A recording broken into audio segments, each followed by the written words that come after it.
Someone says they didn't expect things to end up like this, using magic out there. We can see a roadside motel. The person says they had no choice. It was either that or join Giare. A pale, thin-faced man asks a woman if there are any updates, and she shrugs, saying her wing is still active. Saying that if anyone entered the motel, she would know. She is interrupted by the opening of a purple portal. A bright purple energy forms. A gunshot is heard, hitting the woman who is speaking, leaving everyone confused and scared by the scene. The energy remains present at the location. Wondering what happened, the pale man observes the slumped body along with others. Then he screams asking what is happening, and the other man beside him, equally frightened, says he doesn't know either. A rebellious man appears armed, claiming to be an enemy of the most powerful wizards, warning that he is ahead of schedule and suggesting they start from the beginning. A man is sitting with his wrist handcuffed to a table, being watched by another in formal attire, looking like an agent. Handcuffed. He says he doesn't know what these guys want with him. Can someone tell me what is happening here?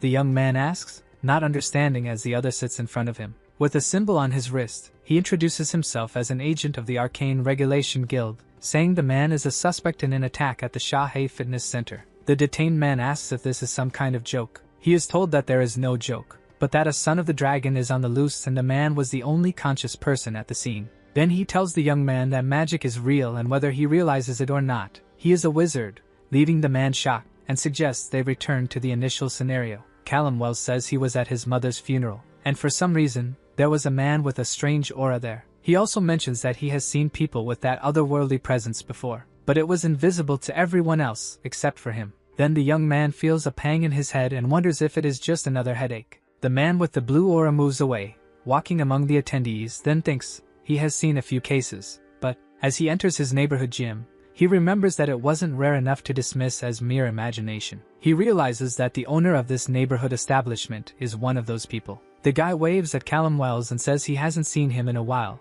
Alongside him a dragon wrapped in a red aura makes the same gestures. Seeing the man's hand and the dragon's almost as one, he tries to ignore what he sees when both shake hands. To him, Mr. Shahe was a good person, despite the claws, and he spent a good amount of time at his gym. Placing its paw on his shoulder, the dragon asks the boy to do him a favor. While winking, it points to a woman and says to help her because she is new at the gym. Smiling, the young man says he doesn't mind helping. Mr. Shahe was not human, but he was kind and had been trying to set him up with a girl since his wife's death, and then he approaches and greets the girl. The owner said you need some help, the young man says, thinking that he really enjoys being there. Slightly blushing, the girl replies that yes, when suddenly she starts to stutter, leaving the man confused. Marie falls to the ground while Callum Wells rushes to help and shouts her name. 3 armed men invade the gym, and the young man wonders if this is some kind of robbery. Amidst the smoke, Mr. Shahe shouts for him to get down. With his hand on his head, the young man crouches down, protecting Marie who is unconscious on the floor. The trio fires heavily at Shahe. His eyes turn completely red, emanating rays, and his mouth releases smoke. Then the dragon roars with all its might. Inhaling, he begins to form a fireball in his throat. Then, he launches a fire attack against the men. Callum Wells tries to understand what is happening amidst all the smoke. Then the young man feels a sharp pain in his head. Watching the burning scene and the son of the dragon fight, he tries to stay awake. The fire spreads and engulfs the entire place while the man is on the ground. He places his hand over his face and realizes he has fainted. Among the smoke, Marie lies on the ground, and the young man realizes the gravity of her condition. Then he lifts her onto his shoulders and begins to carry her out of that place. A cable from the gym's electrical system snaps. Falling onto Callum, he receives an electric shock. More or less, he still manages to move after that. Now the young man is surrounded by a purple aura and says he cannot let the girl go. There is fire and smoke everywhere, and he says he needs to leave the place. Then he screams, and the smoke forces him to close his eyes. Callum Wells loses strength and falls to his knees on the ground with Marie's arms still around his neck. Gathering all his strength, the young man stands up and says he needs to survive. Then the purple energy becomes more powerful. Surprised, he realizes he is now outside the gym, having teleported through some kind of portal. As he looks at his hand on the concrete of the street, he tries to understand what happened. When someone approaches him from behind and asks what he is doing, the man asks him to wait there while he snaps his fingers, and the young man realizes it is the same person as before. Then, the suited man casts a power over the burning gym. Perplexed, Callum tries to understand what was happening in front of him. The stranger adjusts his tie and sighs as if it hadn't taken any effort at all. Now, he turns to the young man who is getting up. "What are you?" the figure asks, and our boy ignores him, posing another question. what madness was happening there. Then the other one becomes more serious, noticing something. The suited man touches his ear and warns about a fire at the Shahe gym, with a witness and a victim on site, while Callum insists on understanding. With a symbol on his wrist visible and now addressing the young man, the man asks what his classification is. Confused, the young man asks what he is talking about. Then he says he won't say anything until it is explained what is happening there, to the frustration of the man. The man in blue then quickly handcuffs the young man, shocking Callum Wells. At that moment, he realizes that his headache has magically disappeared. Then the suited man pulls the young man, who screams and questions what he was doing. At GRA, two men observe the hologram of the detainee. One warns the other that he might lose his head for using a magic blocker the way he did. The man with glasses shows surprise that the detainee is still conscious. "I barely noticed, and it seems to be doing him good," replies the stranger. As he observes the image of the young man in the hologram, the colleague asks if he is sure that he is not a mundane. Then he reflects on what happened, saying that the system should have knocked out any mundane in the area, and that the young man not only stayed awake but used some kind of magic to evacuate the other victim. The suited man with glasses finds it strange that a 30-year-old magic user is still unregistered, and the other says he only brought him in, without solving the mystery. Later, in the interrogation room, the same man with glasses says that Callum Wells is no longer a suspect and that they can move on to the next subject. "We need to register him and test him to know his type of magic and understand how you are," he said. Intrigued, the young man does not understand and asks what he is talking about. "Every mage serves the Arcane Regulation Guild," he says, showing images of mages with various colors of auras. "Usually, one starts younger, but Callum started late. But I have a job as an architect, I have clients," the boy explains. "When you finish your service, you will have the skills for a better job," the young man tells him. Realizing he doesn't have much choice, the prisoner questions whether he can just not worry about that. "Deserters are hunted by the guild," says the man with a serious expression, "and then executed," he completes as flames dominate. Our young man widens his eyes, visibly haunted by that as he hears. "We cannot have criminals causing problems now. Mandatory training and a selection," Callum questions as he stands in front of some people. "This is a tyranny I didn't even know existed," he thought, feeling anger rise and sweat trickle down, as if his body was responding to the weight of it. "And now they are claiming control over me," he thinks as he faces the group watching him. "The guild wants everyone to serve them or die, but I won't let that happen," he thinks with a clenched fist, displaying a bracelet. The suited man with glasses asks if the other is ready for the test. Confused, he furrows his brow and asks what exactly that means. "This protected chamber will saturate you with mana," Callum hears and observes glowing and unknown writings on the ceiling above. "The result will show the type of magic while the ceiling of the box releases blue magic." Our young man asks how long it will take, as the blue energy approaches his body. "Just a few seconds more or less," says the man unfazed, shocked by the response. The protagonist says he feels nothing. In the next moment, he is struck by an overwhelming pain in his head that immediately brings him down. He screams that something is wrong and asks them to stop the test while the suited man surrounded by people says he is almost ready. Screaming in pain, he thinks he is going to die while desperately holding his head with his hand. It seems some time has passed, and upon opening his eyes, he sees the suited man with his arms crossed asking if he is back, satisfied to realize that he is. The protagonist sits up and asks if that was normal, and the other man says he suspects it is just a consequence of testing someone as old as he is.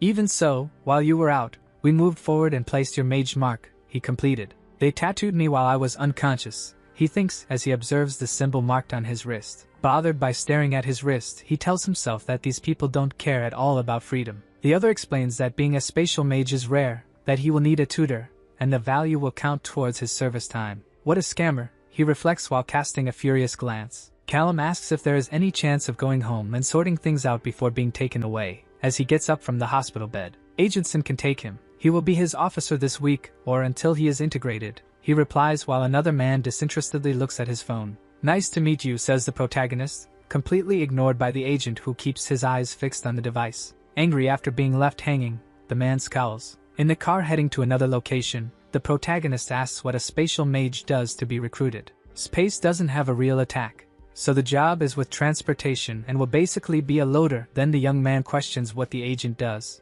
Sim replies that he is a pyromancer, so they put him on the front lines, but he also does a bit of aeromancy, and the boy doubts because he thinks the other looks like a spoiled brat. He asks what the guild fights against, and hears that some hunt rebellious mages on Earth and others on the front lines of the 6 portal worlds. He explains while fiddling with his phone. Callum Wells asks what portal worlds are, and Sin explains that they are semi-planes between Earth and the multiverse. These semi-planes provide mana to the planet, and the GRA protects them. Each world corresponds to a type of supernatural: vampires, shapeshifters, fairies, dragon lineage, and sea monsters. When asked by the man about the sixth world, he replies, empty. The protagonist stares at him in silence, and doesn't believe it for a second. Sometime later, the car parks in front of a location. In an office, Sin hands a laptop to the surprised rookie, and tells him to look for his first information there. Tomorrow I will take you back to the East headquarters, he says while Callum holds the device. The agent then tells him to make sure he is ready while walking towards the door. It seems that magical energy is divided into two categories, mana and this, the young man reads, concentrating on trying to understand the difference between them.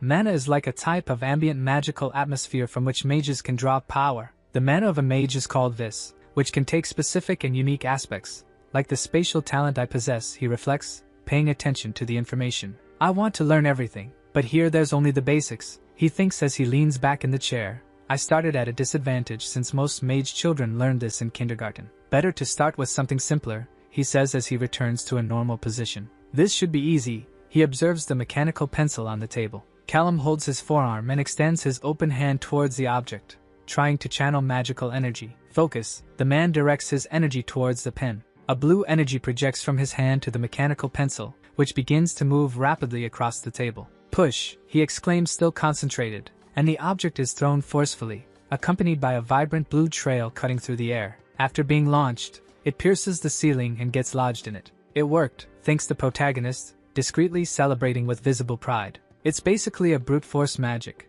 as I'm using ambient mana instead of my innate vis. But it worked, he reflects with his hand under his chin. Being the GRE's pack mule wouldn't be so bad if it gave me an excuse to practice. And I need to understand what I'm getting into, he reflects while staring at the tattooed wrist. The Guild of Arcane Regulation, the secret organization of the most powerful, was now part of his reality. A group like that is bound to have skeletons in the closet, he thinks while rummaging through the laptop. I won't become just another cog in their machine. Callum realizes that Sin omitted a key piece of information about the recruitment. More than half of the GRA recruits suffer casualties, mainly due to combat, crimes, or contact with demi-planes. The young man reflects that the casualty rate and the reason seem almost hidden. It is an open secret that all of this is political. Almost all casualties affect wizards without ties to families or guilds. If the archmages of the GRA live for hundreds of years, then there is a larger game at play. It is no surprise that they are ensuring everyone lives under their control. Or not at all, the man understands. Damn, they probably have consolidated so much power that they don't even need to lift a finger. The system does the dirty work for them.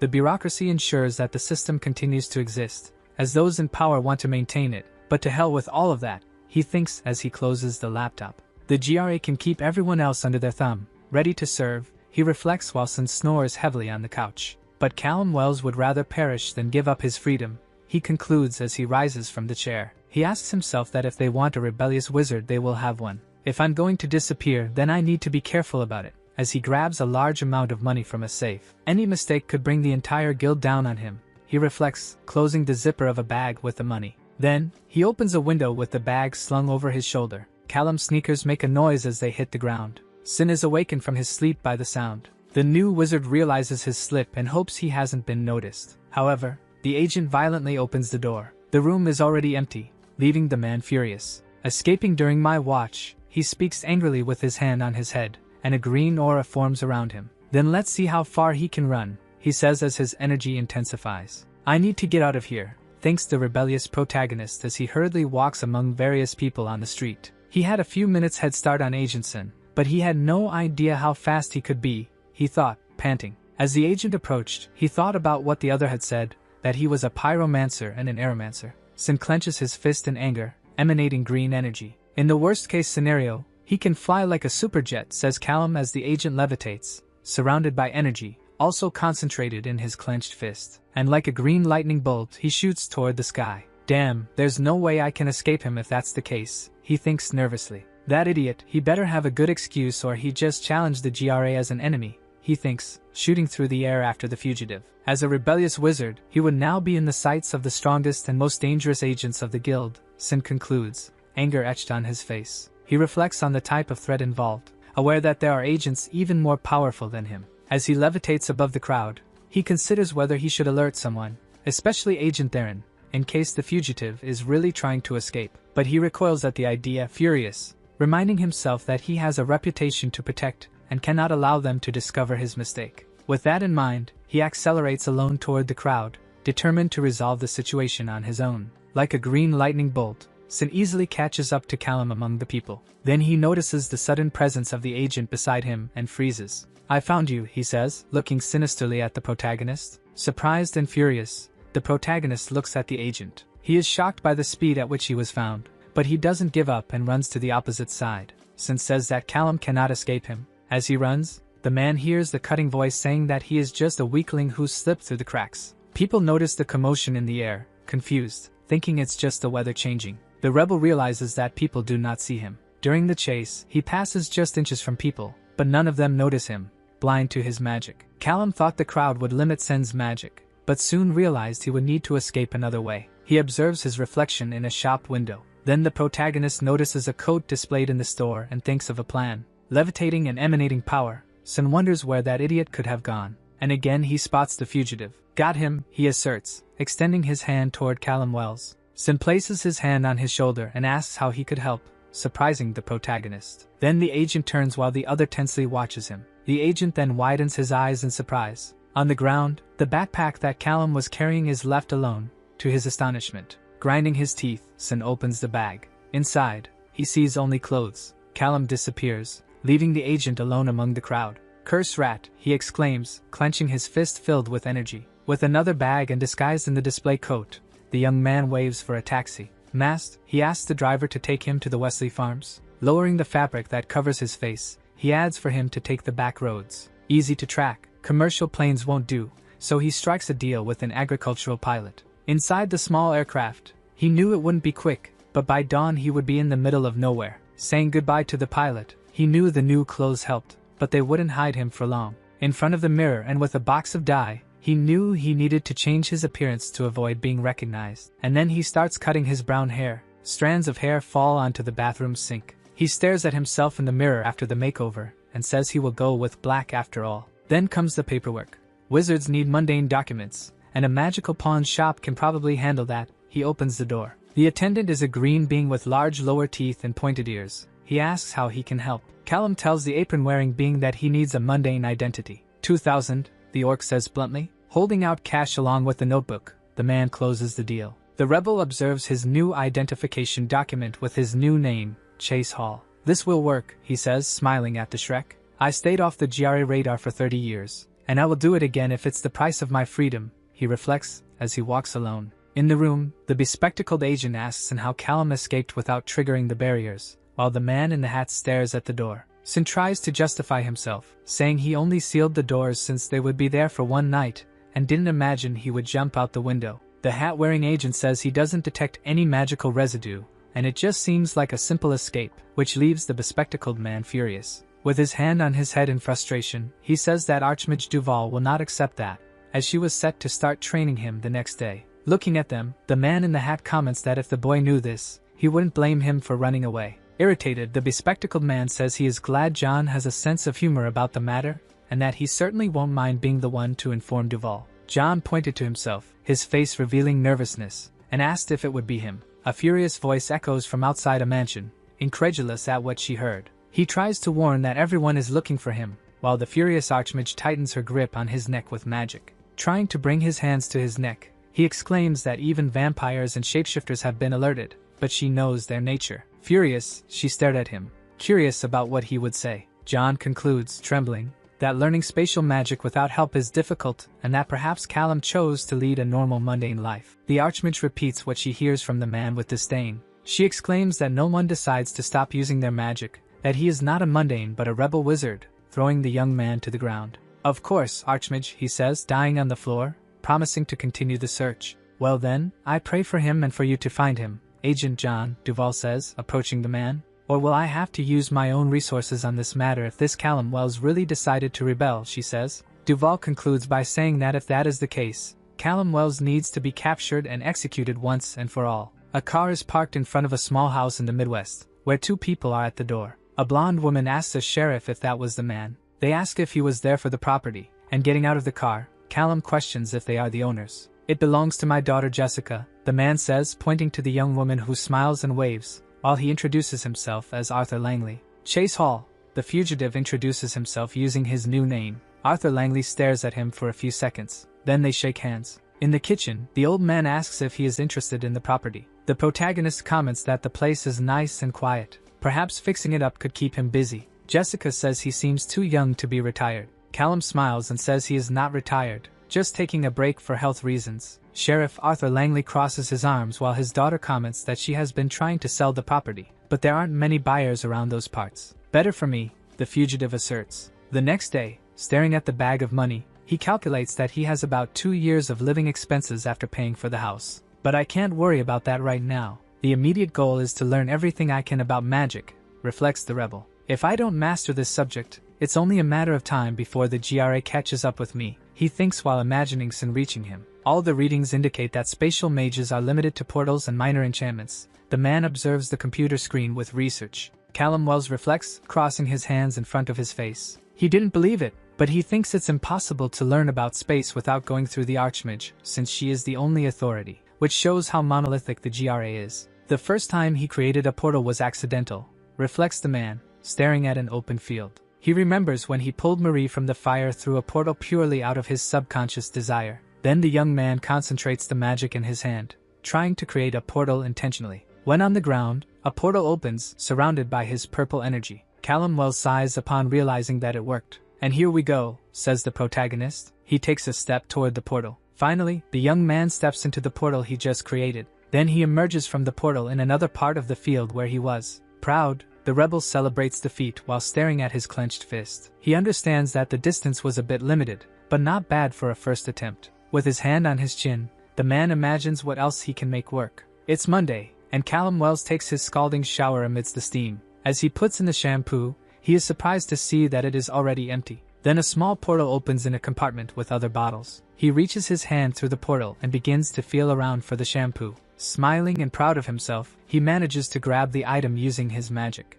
On Wednesday, Callum tries to form a sphere of this, commenting that it is one of the first things a young mage learns. A spatial sphere may have no offensive capability, but I would be lying if I said it isn't cool, he states with a smile. Friday arrives, and the rebel says that everything points to telekinesis being the domain of force mages, and he is not one, he asserts while holding a purple sphere in his hand. A stone with yellow energy represents telekinesis, and another with spiral purple energy represents gravikinesis, the protagonist explains, countering by making the object weightless. Then, with the sphere in his open hand, he makes small stones levitate, believing it to be an unusual method. But without formal education, that method has to be enough for him, he concludes, launching them along with the energy. The attack is fired at a tree. On Sunday morning, we see the protagonist sitting and meditating outdoors. Trying to feel the mana around him, the rebel concentrates, and with his eyes closed, he breathes, feeling the energy. I can see things with my eyes closed, he realizes while visualizing the house. Seeing the curtains inside the house,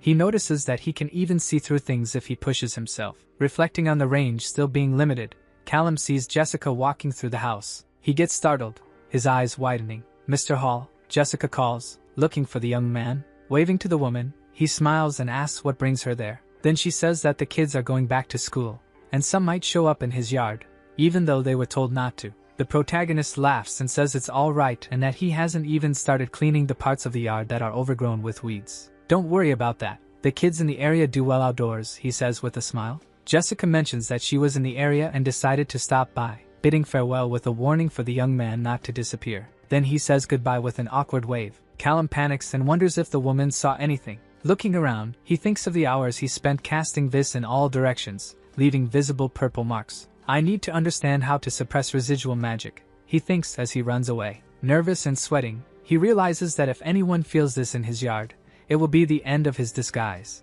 In a large room, a woman in a lab coat shows a clipboard to a man who questions what request that is. She says that the standard exam confirmed that he had indeed never touched magic before, but detected some anomalies. Flipping through the report, the bespectacled agent asks the young woman to continue. Then she explains that she didn't notice until she replaced the mana supply. The blocker dissolved with hundreds of units of mana, but the substitute was left containing only 3, she explains while examining the blocker. It was noticed that somehow it absorbed 97 units of mana. The man asks what that means, and she replies that this is far more than a common novice mage should possess. complete that if he never used magic, his pool of viz should be full. After all, he didn't go around casting spells. Then he says he doesn't know what that means, but he believes it is connected to the fact that a 30-year-old wizard has never noticed magic. Looking at the clipboard, the suited man wonders who Callum Wells really is. The protagonist closes his eyes, focused. Then she sighs softly, maintaining her concentration while carefully observing what happens around her.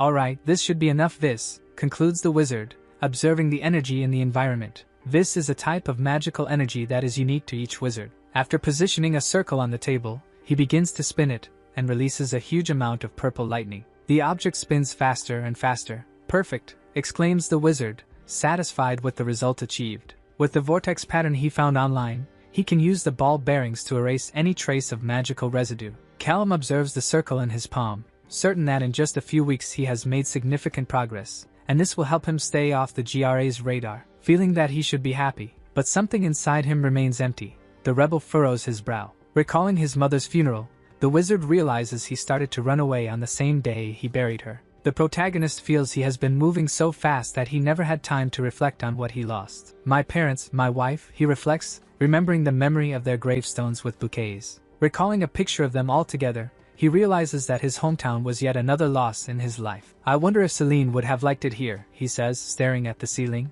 Callum shakes his head negatively as if he needs to push those thoughts away and tries to refocus. The GRA wants to capture me and turn me into one of their pack horses, he says, clenching his fist tightly. Determined, he states that he was forced to flee and will not lose. He understands that he needs to get to know the city better if he wants to blend in there. Hello, says a girl at the snack bar with a curious smile, commenting that she has never seen the man around before. I'm just getting to know the area, explains the young man, asking if she has any suggestions. Friendly, the girl begins to recommend the best dishes. Callum Wells starts to sweat as he notices something strange. Nervous, he wonders what this weird thing is that he is detecting. Questioning if it could be a basement, he tries to look through the piping. He then realizes that the place is larger than he expected. He finally notices a dog but is startled to see that it is the size of a man. A male voice calls him, and as he turns, his eyes go straight to the gun in the man's pocket. Taking off his hat, the sheriff comments that it is strange to see him around, and the newcomer replies that he is getting to know the local cuisine.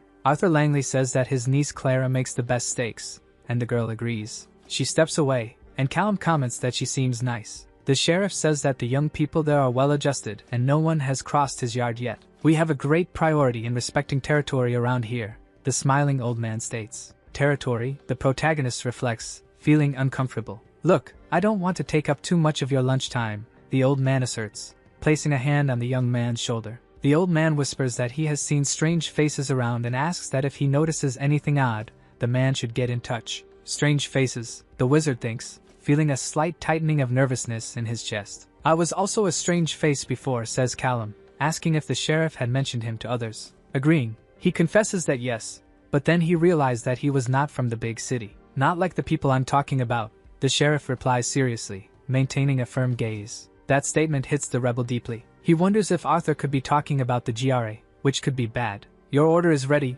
Mr. Hall, says Clara, holding the packaged order for takeout, and the young man nods. Outside, Callum wonders if they could track him through the tattooed symbol, and staring at his wrist, he decides he needs to get rid of it. It seems that the magic is confined to this small point that represents my spatial type, observes the wizard. Thinking it shouldn't hurt that much, after all, it was just a small drop of ink, he prepares himself. Sitting down, he begins to channel energy toward his own wrist, focusing on the exact point where the tattoo is marked. Then, the point begins to be pulled from the tattoo. Wide-eyed, the man lets out a painful grunt as he continues to extract it. His fist is clenched, and the vanished point has given way to a wound on his wrist. From the center of the tattoo, a small black sphere emerges, floating before him. The wizard breathes heavily, still feeling the pain coursing through his body. I've got you, he says, observing the sphere in the palm of his still trembling hand. Even though the rest of the tattoo needed to be removed, the protagonist decides to do that later. Then, the rebel throws the sphere into the flames of the fireplace,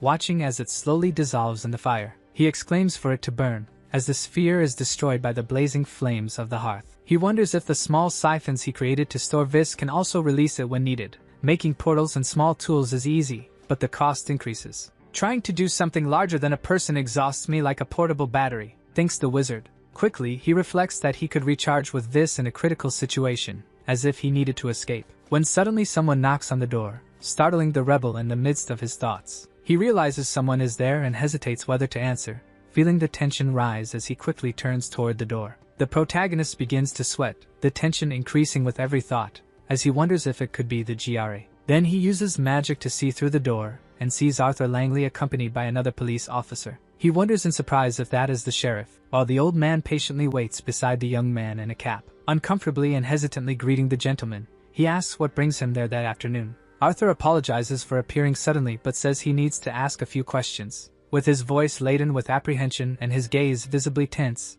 he asks if he did something wrong. Holding his hat tightly, the sheriff asks the young man exactly where he was last night, around 3 in the morning. At 3 in the morning the night before, the wizard is lying in his bed, thoughtful and raising suspicions. He recalls the entire conversation about territory he had with Langley earlier at the diner. The animalistic figure of the dogman also haunts his thoughts. This basically confirms that the Langleys are shapeshifters, he thinks, recalling the image of the elderly man greeting him. Clara, the young waitress at the diner, and the sheriff's niece, also appears in his thoughts. Jessica, his daughter, crosses his mind as he wonders what the sheriff really meant in that conversation at the diner. Did he try to scare me? He questions, recalling the man's words about seeing some strangers walking around. But he remembers that the old man seemed well-intentioned when he asked him to let him know if he saw anything unusual, which makes him hesitate in his judgments. In any case, it seems like a good time to just hide for a while. A strange noise begins at the window, like a scratching. Startled, the protagonist gets up, asking what caused that noise. Quickly, a purple energy begins to spread. Looking through the window, the young man notices a quick movement in the bushes and wonders if it could be an animal. Callum, tense with the situation, says that it is too far to identify it. The wizard, with a flashlight, decides to go outside to try to identify the animal in the night. As he illuminates the bushes, the protagonist sees nothing, only the sound of the wind rustling the leaves. He believes he might just be imagining things. A chilling breeze passes and makes Callum shiver to his core. The young man runs back to his house and slams the door, trembling and with his heart racing. Back to the present, the sheriff returns to the question of where Callum was at 3 in the morning. Then the sheriff tells the boy not to get upset, as his job is to ask these questions. The wizard replies that he was sleeping and asks back if there was any incident. Suspecting, the deputy questions if there is anything to prove that, like some kind of security system in the house. Annoyed, the protagonist asks if he will need a lawyer. The sheriff looks embarrassed and says that Callum is not being considered a suspect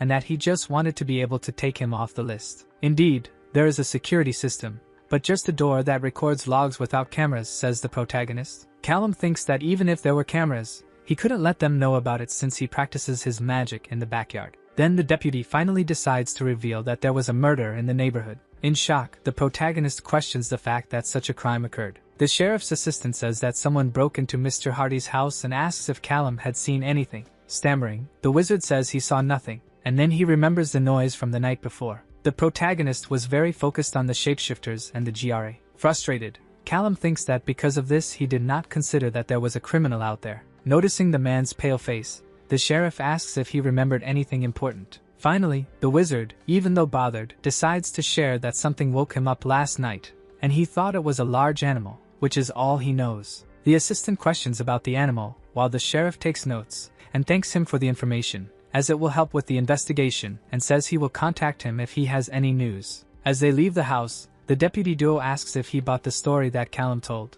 The boy is definitely not telling everything, but he is also not the murderer, the sheriff replies. Inside the car, fastening their seatbelts, the sheriff says they know who committed the crime but did not want to believe it. Tense, Arthur Langley says that the situation is about to get very complicated from now on. Shouting, the sheriff exclaims that the man has no right to commit crimes in his town, that it is not his territory. The vampire, with an ironic smile, says he has no idea what Arthur is talking about, and that if one of his pets had a tragic accident, the problem is the deputies. Irritated, the sheriff emphasizes that the victim was finished off by a vampire. They tried to make it look like it was someone else, Arthur says as he sits down. The sheriff exclaims that he smells parasites like the vampire from afar. Shrugging, the pale man says he does not understand why this is his problem and that he is not responsible for the deputy's incompetence with his kind. Unless you are insinuating that it is one of my vampires, the vampire inquires. And if that is the case, it is a very serious accusation. The vampire narrows his eyes trying to intimidate the sheriff. Not at all intimidated, Mr. Arthur says that there were no vampires until that man arrived and that he knows it was one of them and will make sure to catch him. With a laugh, the vampire taunts the sheriff saying he wants to see him try to do that. The deputy then grits his teeth in anger at the pale man's audacity. Again with a provocative air, the vampire says that if Winnet's pack wants to challenge them, he will accept, and the sheriff gets irritated and makes abrupt movements towards the man. As he tries to confront and insult the pale man, he asks the sheriff to be careful. The vampire stares at Arthur with a threatening look, who stares back, noticing that he is being intimidated. Then the sheriff turns and shouts for the deputy to get that pale man out of his sight. At home with his daughter, Arthur Langley says that the vampires killed one of the humans in town, and that they will continue since they do not have enough to face them. Frustrated, the sheriff recounts that he couldn't even talk to the leader, who is just another inferior vampire. Clenching his fists in anger, the deputy says he wishes he could take those creatures back to where they came from. If he were younger, he would have already done it. On the phone, Chester asks if the sheriff has finished complaining. Yes, Alpha Chester, the deputy murmurs. The man on the phone explains that without proof, the GRA will side with the vampires, and that he will send 2 packs of wolves, but they cannot help if a confrontation occurs. Chester says he believes it will be something much bigger than a nest of criminal people. The sheriff questions why they chose Winnet since there was nothing in this town. Then the gray-haired man on the other end of the phone says it is not just Winnet but also 5 other cities with the same problems, which leaves the Langleys shocked. The deputy questions what is the point of the GRA's rules if they come and do as they please anyway. Chester says he understands Arthur's frustration and that if they catch him, they can end the vampires. And he asks the Langleys to keep an eye out, which they nod in agreement. Then he says that the issue is not whether the vampires will kill someone, but rather who they will choose. Chester inquires. I should be careful, thinks the protagonist in a noisy market with people talking around. Callum laments that he has little money and needs to save more for emergencies. With all this murder and shapeshifter situation, the wizard feels restless. He looks around uncomfortably and thinks it would be better for him to just leave Winnet completely. Upon returning home, he remembers how much money he invested in it, and that leaving everything would be the worst possible scenario. The wizard hoped to generate some income by enchanting items and selling them later. Inside his house, browsing the internet, the protagonist complains that they have placed heavy restrictions on those who want to use magic forums. He does not have an account registered on the site. The enchanted sphere loses its power after a few hours. Callum bangs on his notebook because he cannot create an account since he wants to stay hidden. The protagonist puts his hands on his head, very frustrated with the current situation. He thinks it would be good to reinforce his house with some shields or something similar, casting a spell to create a wall with purple lightning. The wizard had an idea for a gravity wall that could deflect bullets. While performing his magic, he still hasn't figured out a way to sustain the wall for more than a minute. With some resources, he might discover a way, but any advanced application of spatial magic is protected by Archmage Duval, a lady with red hair. Callum feels very limited by not being able to conduct his research with the proper materials. He says it's like trying to reinvent the wheel from scratch. In the tool shop, a man with a smile comments that the protagonist bought something for protection. With an awkward laugh, he says that with everything happening, it's better to be safe than sorry. Tense, the wizard knows that it's not just the recent murders, but also that he feels the GRA could be anywhere, watching his steps. As he picks up a weapon, the protagonist wonders if projectiles are effective against supernatural creatures. In the shooting range, with people testing their sights, he thinks about whether he can take a shot. He hopes that then his adversaries will also be affected by projectiles, thinks Callum, testing his weapon. 2 girls are talking about getting hammers. The protagonist hears them from afar. The Langleys, the wizard recognizes them. He didn't know they were the type to renovate houses. So Callum approaches them and asks if they are the cook and the maintenance girl. The girls are startled because they weren't expecting him. Don't scare me like that, Mr. Hall, exclaims the younger one. The protagonist apologizes and asks if they are also nervous about the murder that happened. Jessica then laments about Joan, saying she went to the same church as the Langleys. Callum then questions about Joan. He was talking about James Hardy. The girl whispers in the protagonist's ear that there was a second murder last night, the one named Joan, and asks if he didn't already know. In shock, he says he was busy all morning. He wonders if it's some kind of serial killer. The Langleys comment that they were thinking of closing the coffee for a while until this whole situation blows over. Callum laments the situation and offers help if he can do anything. They thank the protagonist. With a smile on his face, he says they can just call him Chase. Upon leaving the shop, the wizard carries his purchased weapon in a bag and, with quick steps, feels nervous and thinks about how terrible the situation is. He takes the weapon out of the bag, thinking about the situation. Murder is one thing, but a serial killer who can escape from shapeshifters is bizarre. The Langleys like their little town and probably don't want the GRA sticking their nose in there. But with so many people kicking the bucket, they might not have another option. Callum stares at his board full of information and thinks he needs to prepare. Both murders happen near his house, and the way things are going, it's likely that another crime will occur that same night. The protagonist becomes thoughtful and reflects on how this highlights two specific threats. The first threat is the supernatural serial killer who is still on the loose. And the second is about the agents that the GRE will send to investigate the case. He gets nervous thinking that one of these threats could show up at his doorstep at any moment. The wizard is using his spatial sense to the limit, as he cannot allow anything to catch him by surprise. Putting some belongings in a bag, the young man thinks he needs to store all his things. He also remembers that he needs to enchant the bearings of the circles, and leave his weapons already loaded. If he perceives any sign of the GRE's presence, he needs to disappear immediately. Callum looks at his bags and thinks that losing his home will hurt his finances. Then he grips his weapon while concluding that this is a small price to pay to stay off the GRE's radar. The range of his spatial sense is increasing, and if he makes an effort, he can even see farther parts of the city. He notices that Jessica is standing by the window to keep an eye on the coffee. Meanwhile, Clara is wearing a hooded jacket and walks toward the shop. The sheriff is sitting there in the department. Our wizard lets out a tired sigh, knowing that this night is going to be very long. Overcome by sleep, his eyes begin to weigh as if they are about to close. By morning, a car quickly arrives in front of the house. Callum wakes up with a start, worried and irritated for having fallen asleep. Then he realizes that Jessica is running in, asking about Mr. Hall. The protagonist finds it strange that she is there in such a way and imagines that something must have happened, thinking that it is all his fault. He asks what is going on, reflecting on how he should have been more careful with his use of mana. The girl grabs him by the shirt and seems desperate as she screams that she really needs his help. Her hands tremble and Callum questions what is happening. Jessica explains that it is about Clara. The other woman has been taken, and she is terrified while several menacing-looking men are around her, smiling maliciously. Callum questions who took the girl. The blonde says it was the vampires, who at night watched the woman in a hood in the middle of the empty street with their glowing red eyes. They call her the sheriff's little pup. Then her blonde hair flies as she puts her arms in front of her face to protect herself from a strong wind that hits her. One of the beings with a red aura approaches suspiciously, giving a not-so-innocent wave. This guy asks the girl to follow him somewhere. Clara's eyes light up with a red glow,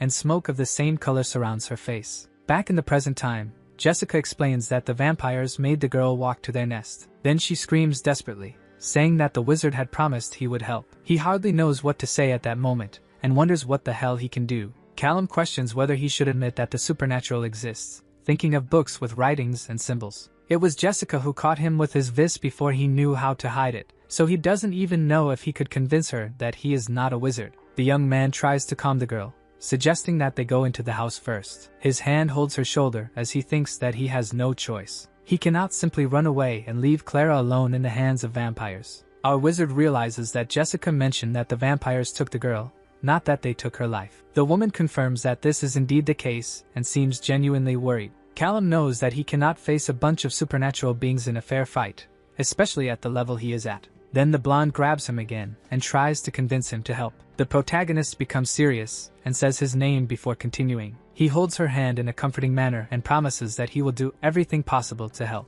The young man grabs his weapon and says he needs more information. Then he swallows hard, hoping he is not making a mistake. A car passes by the motel on the road. Callum is at the wheel and notices that a strange feeling takes over the environment again. Looking at the motel, he knows it is something supernatural, and he observes a woman smoking a cigarette outside, thinking that this is interesting. At that moment, the car arrives at the parking lot of the place. Jessica tells the wizard that her family can help him. He looks around and seems worried. Then he is shocked by something he sees in front of him. The protagonist realizes that everyone in that place is a shapeshifter, seeing various different creatures. That is when the sheriff grabs the blonde by the shoulders desperately and asks what the hell she is doing. He says they should not involve the GRA in this, and Callum realizes that the shark-toothed, pointy-eared being is indeed the sheriff. The wizard is surprised to see that the man thinks he is part of the GRA. Our young man tells the old man that he should pretend he doesn't know him, and that he has never been in that place. The gray-bearded man looks at him suspiciously. Then his eyes light up and his mouth makes a very loud sound,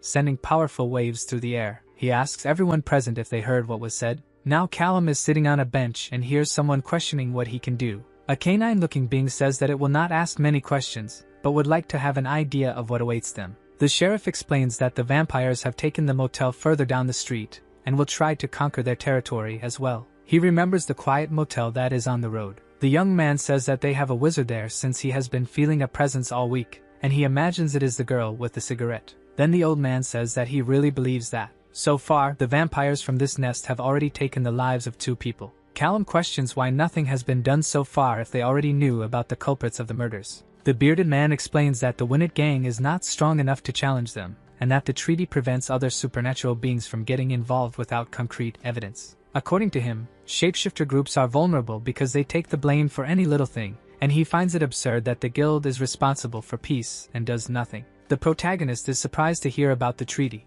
Vampires are taking lives, but nothing can be done just because of the ridiculous GRA rules. Our young man looks down and becomes thoughtful. He reflects on how Clara is there at the motel with the vampires, and he uses his spatial sense, knowing that his mana will be able to reach her. Then he finally manages to find the girl's presence. The vampires have the audacity to say that she is there of her own free will, but the sheriff shouts that this is nothing but an absurd lie. Callum asks what will happen when they manage to bring the girl back. The old man says that when they have the girl, they can contact Alpha Chester to send the rest of the wolf pack. With reinforcements, they will be strong enough to challenge the bloodsuckers and drive those bastards out of Winnet. The protagonist questions how to permanently eliminate a vampire. Weapons made with Mordite mineral cut off the regeneration ability of the mosquitoes, but the sheriff explains that they don't have any at the moment. However, a good old stab to the heart or brain will also do the trick. Our young man asks if firearms could also work for this purpose. These parasites are very fast bastards. Hitting a precise shot in the right place would be a great challenge.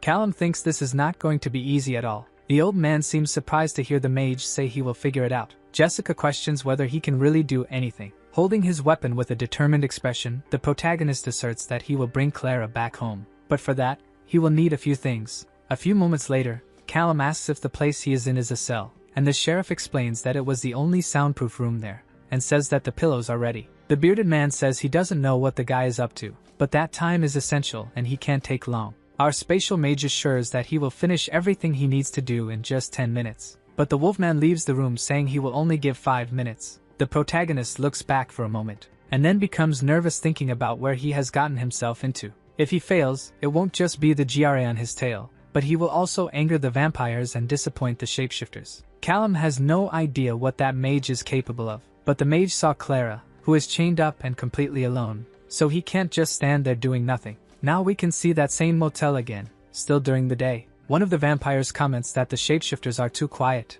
and that he thought they would have done something by now. The mosquito asks the mage if there is any news, to which she replies that her wing is still active. The woman smokes her cigarette while saying that if anyone enters the motel, she will know. But a portal begins to open right there, and suddenly her head is hit by something that causes great damage. The vampires are shocked and question what the hell is happening there. They imagine it must be the shapeshifters, but have no idea how they could have done this. Meanwhile, Callum is covered by his purple aura holding his weapon and thinks that one is down. Some time ago, the protagonist was thinking about how there must be a way to use portals, teleportation, and mana sense that the GRA still doesn't know about. They say the special magic is not offensive, but that can't be true. The young man needs to be able to defend himself somehow. The mage was trying to think of a way to use the portals along with other weapons. One example of this would be to throw a knife in front of him and make it fly several meters away. Callum holds a pencil and imagines an even better option. That option would be a firearm. Back to the present time, the protagonist holds his weapon near the portal and decides that the next targets will be the vampires. One of the bloodsuckers shouts for the others to be warned about the supposed invasion. But then he is also hit squarely, leaving his friend scared. He tries to call for help, but is also struck before he can finish the sentence. Callum notices that he now only has a few seconds before the other vampires appear, so he needs to teleport Clara out of there. It's difficult to do something like this from a distance, but his spatial awareness makes it possible. He is careful but realizes that it's complicated to fix his energy, since the girl doesn't have much visibility, and it still feels a bit slippery. Then he finally manages to open a portal right behind the girl, who is now enveloped by the wizard's purple energy. At that moment, Clara passes through the portal and arrives in the soundproof room. The young man runs out almost immediately. Callum feels relieved that his plan worked since he has no experience with long-distance teleportation, especially when it comes to human beings. Another vampire appears in the motel room, questioning what the hell is happening in this place. He doesn't notice the small portal behind him. Then another shot echoes through the area, and the parasite notices the bodies lying on the ground. The protagonist can already feel fatigue taking over, but he can't stop now. Other vampires come running into that same room. One of them shouts that they are being attacked and orders them to investigate the area to find the culprit. These big mosquitoes try to understand the situation, and our wizard thinks that as long as they are confused, his speed doesn't matter. Callum is even breathing heavily, but he doesn't want anyone to leave there alive. He hits another shot, and he will continue even if it uses all his mana. Another target is hit squarely. A guy is sitting on the floor in panic at seeing the others fallen around him, and then he curses upon noticing the portal right next to his head. Ketchup splatters everywhere. Outside the cell, the sheriff counts the seconds while Jessica hopes for the best. And suddenly, the two hear a strange sound. The woman opens the door worriedly, shouting Chase's name. The protagonist says that the job is done and that Clara is already safe. Jessica asks the girl if she is okay, but she is confused and only questions what is happening. The old man says that the rescue took only 45 seconds and tries to understand how this is possible, then wants to know what happened to the vampires. Callum tells him that they were all taken care of. Thinking that he let the motel be engulfed in flames, he says they will need to send the firefighters to the location. At this, the sheriff asks if he is talking about the motel and finds it strange because he doesn't feel any kind of magic emanating from the young man.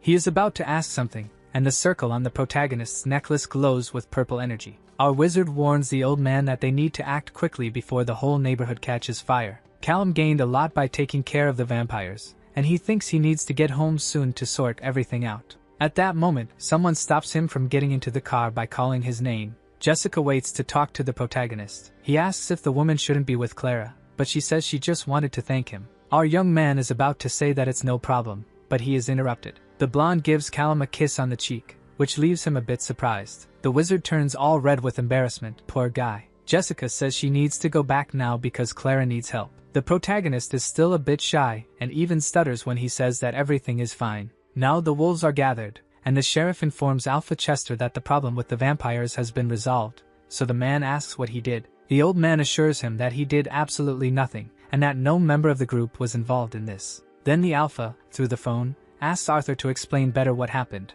The sheriff says that a man offered help and asked them not to ask questions, and confesses that they might not even know his real name. Chester questions whether it was a shapeshifter or a wizard, to which the other comments that he saw a wizard tattoo but didn't notice any signs of magic. The braided Alpha falls silent upon hearing that the guy might be a fae, but he also didn't seem to fit that type. They comment on how the other vampires will not like this at all, and at that moment a figure stands in front of the burning motel. The man with sharp teeth really doesn't seem happy, and the guy on the phone comments that if no one knows anything, then there's nothing to be done. Observing Jessica and Clara reunited, the sheriff tells the Alpha that they owe one to the mysterious guy, and Chester asks who this person is that they owe so much. Then he tells Arthur to keep an eye on him, while the protagonist drives his car with a calm expression, and adds that you can't trust wizards. Callum takes such a hot shower that it even releases steam. He thinks he has been in the shower for at least half an hour, but he wonders why he still feels so dirty. The young man remembers how one of the vampires was scared in the motel. Then he understands the reason for feeling this way, and it's because he ended so many lives that day. Of course, those lives were of vampires, but he questions why it was so easy. The man has just started learning magic, and he was already able to destroy an entire nest of monsters. If the wizard were some kind of villain, he knows there is no one in this world who could stop him. Looking at the power in his hands, he thinks that maybe the GRA is right to impose restrictions on this kind of thing. But then he disagrees with himself, knowing that if everything were up to the GRA, Clara would still be a hostage of the vampires. Seeing his reflection in the mirror, he imagines that there must be a solution. The fire at the motel should destroy any evidence of his involvement in the case. But nothing guarantees that the Langleys won't spread the details of what happened. Callum thinks he should never have gone into that basement with the shapeshifters. If he had been smarter, he could have done everything alone without anyone but Jessica knowing. He had hopes of staying in Winnet for a while longer, but maybe it's time to move on. Now we can see the police station, where the sheriff has just arrived and is still walking through the door. The mustached man asks if they are already there, and the woman behind the counter replies that they are waiting for him downstairs. Arthur lets out a tired sigh and hopes they haven't sent a vampire. Then he realizes that the smell seems to come from a wizard and a fae. The old man reaches the lower floor and takes off his hat as he greets the two agents who were waiting for him. A woman in dark clothes with blue-tipped hair is next to a tall blonde man, who speaks the name of the Alpha Langley. The blonde introduces himself as Agent Ray Danforth, and then explains that the woman is his partner, Agent Felicia Black. The sheriff welcomes the two and says he hopes the GRA team can help solve the case. Ray asks how the cleanup at the motel is going. Arthur says that the other GRA people were still there when he left, but the bodies are already ready for them. The two agents exchange a silent nod. Already in the morgue, the blonde bends down to examine one of the bodies and sees something that seems interesting. He notes that all the wounds look identical, The sheriff says they must agree that this wasn't the work of a shapeshifter and comments that they have no idea how to unravel this mystery. Ray gives a strange smile and assures them they will find out.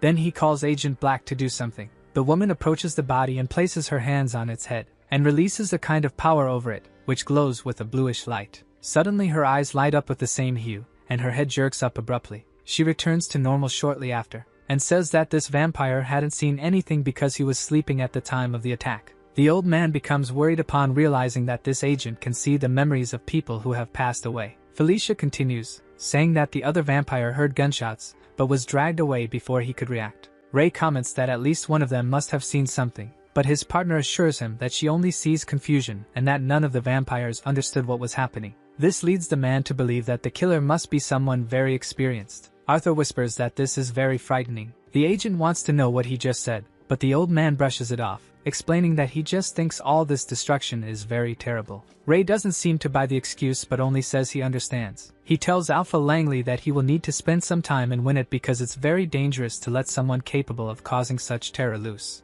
Arthur offers a room for the two and says he can take them there, but the blonde comments that they would like to interrogate some people in town. The old man becomes a little nervous upon hearing the man say that since his pack has no involvement in this, there are two options. Either the person responsible for this was just passing through Winnet at that moment, and if that's the case, they will probably never catch him. Or it's someone unaffiliated, who may have been driven to commit this violence by some provocation from the vampires. The Alpha assures that there is no one in town capable of taking out an entire nest of vampires, but the blonde says they want to confirm this with their own eyes. Arthur swallows hard, a bit nervous, but says that everything is fine. In another location, Callum is facing a suitcase and says that this is all he managed to get from the vampire nest. Inside this suitcase are weapons, money, and some computer drives. The weapons look quite normal, nothing too special, but the ammunition is another story. The bullets are made of silverite, mordite, and corite minerals, and the forums explain that these materials are used against shapeshifters, vampires, and fae. The protagonist believes that these materials will be very useful. He then notices something inside the suitcase and wonders what it is, and he sees that it is a ceramic plate marked with magical symbols. The young man imagines that this belonged to that sorceress and thinks he will need to research the plate later. Opening the suitcase once again, Callum knows he saved the best for last. 100,000 in cash, and who knows how much more in gold bars. The investment the wizard made in the house limited his options, so he needs to set aside most of this money for an emergency fund. But in the worst case scenario, this amount should be enough to ensure his survival elsewhere, even though he still needs to replenish his magical materials. Random stuff from the equipment shop is not enough for his intermediate techniques, but he knows that the sorceress didn't buy this ceramic plate from just any little shop in Winnet, and he might have to order custom items. Suddenly, the sound of screeching tires makes the young man jump. Callum stands up nervously, and can hardly believe that someone has already arrived there. The man thinks he cannot let anyone see the things in his suitcase. He closes the cabinet just as he hears two knocks on the door. But then he realizes it was just the two blonde relatives of the sheriff, and asks if everything is okay with them. Jessica holds a bag in her hands and comments that they didn't know if he would be home. Callum feels a bit awkward and questions if he should have left, but the woman says no and that she is happy he is there. But then she mentions that GRA agents are in town to investigate. The protagonist is surprised to learn that the GRA is in Winnet, even though he had already imagined that this could happen. Then Clara says she asked the other to bring her there, and hopes everything is okay. The girl suddenly hugs the wizard and thanks him for what he did for her. Callum says it's alright, but reminds the girl that for all intents and purposes, he did nothing and was never there. Jessica assures them that they understand, but they cannot simply forget everything that happened. The girls thought he wouldn't go to the coffee for a while, so they brought a snack. At that moment, the protagonist's stomach lets out a growl so loud that a motorcycle without a muffler would be envious. It seems that our wizard was indeed getting that lion's hunger. A few moments later, the young man asks them to tell him more about these GRA agents, and Jessica explains that her father encountered them in the morning. It seems that one of them is capable of talking to the dead, but couldn't get any relevant information. Callum thinks he will need to stay alert about this, but fortunately, none of the vampires understood what was happening. Clara comments that they have already searched the motel for an entire day, but she thinks they won't find anything since everything was destroyed in the fire. The protagonist thanks them for the heads up. Then Jessica tells him that Alpha Chester is afraid that the wizard's help might come with some kind of cost that they cannot handle. Our young man is just confused upon hearing the name of this Alpha while chewing his food. The youngest explains that the sheriff is the Alpha of Winnet but is below this Alpha from the west, and that helping the two of them also helps him.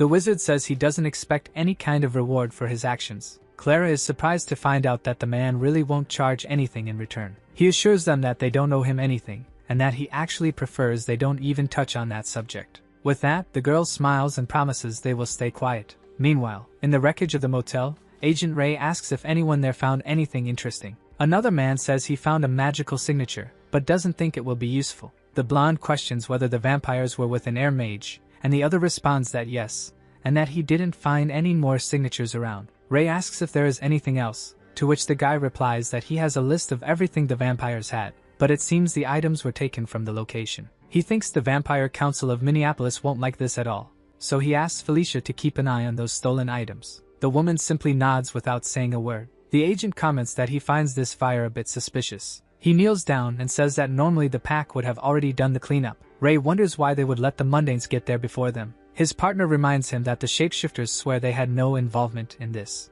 The blonde believes that everyone is hiding something, and the shapeshifters are playing dumb, but he didn't buy that story. Felicia suggests that the man play the gossip and listen to their conversations, since the guy can hear anything from a kilometer away. Ray activates his power by releasing a green energy, and assures that he can indeed hear a lot, but nothing relevant to the case. In fact, the gossip about what happened is very scarce. The woman exhales smoke from her mouth as she says she could force some of them to talk, but the blonde wants to keep things friendly for now, as he doesn't want Alpha Langley to sink his teeth into his throat. For now, he wants to finish these interviews quickly, and his partner asks who the next person to be interviewed is. Looking at his phone, Ray replies that the next is a 30-year-old man named Chase Hall. Sometime later, the shadows of the two agents can be seen over a house as they knock on the door. Callum opens the door casually and asks if the person forgot something. But the two GRE members greet him, and Felicia has gills and scales like an aquatic being. The protagonist questions how he can help these people. It is then that the two identify themselves as Ray Danforth and Felicia Black,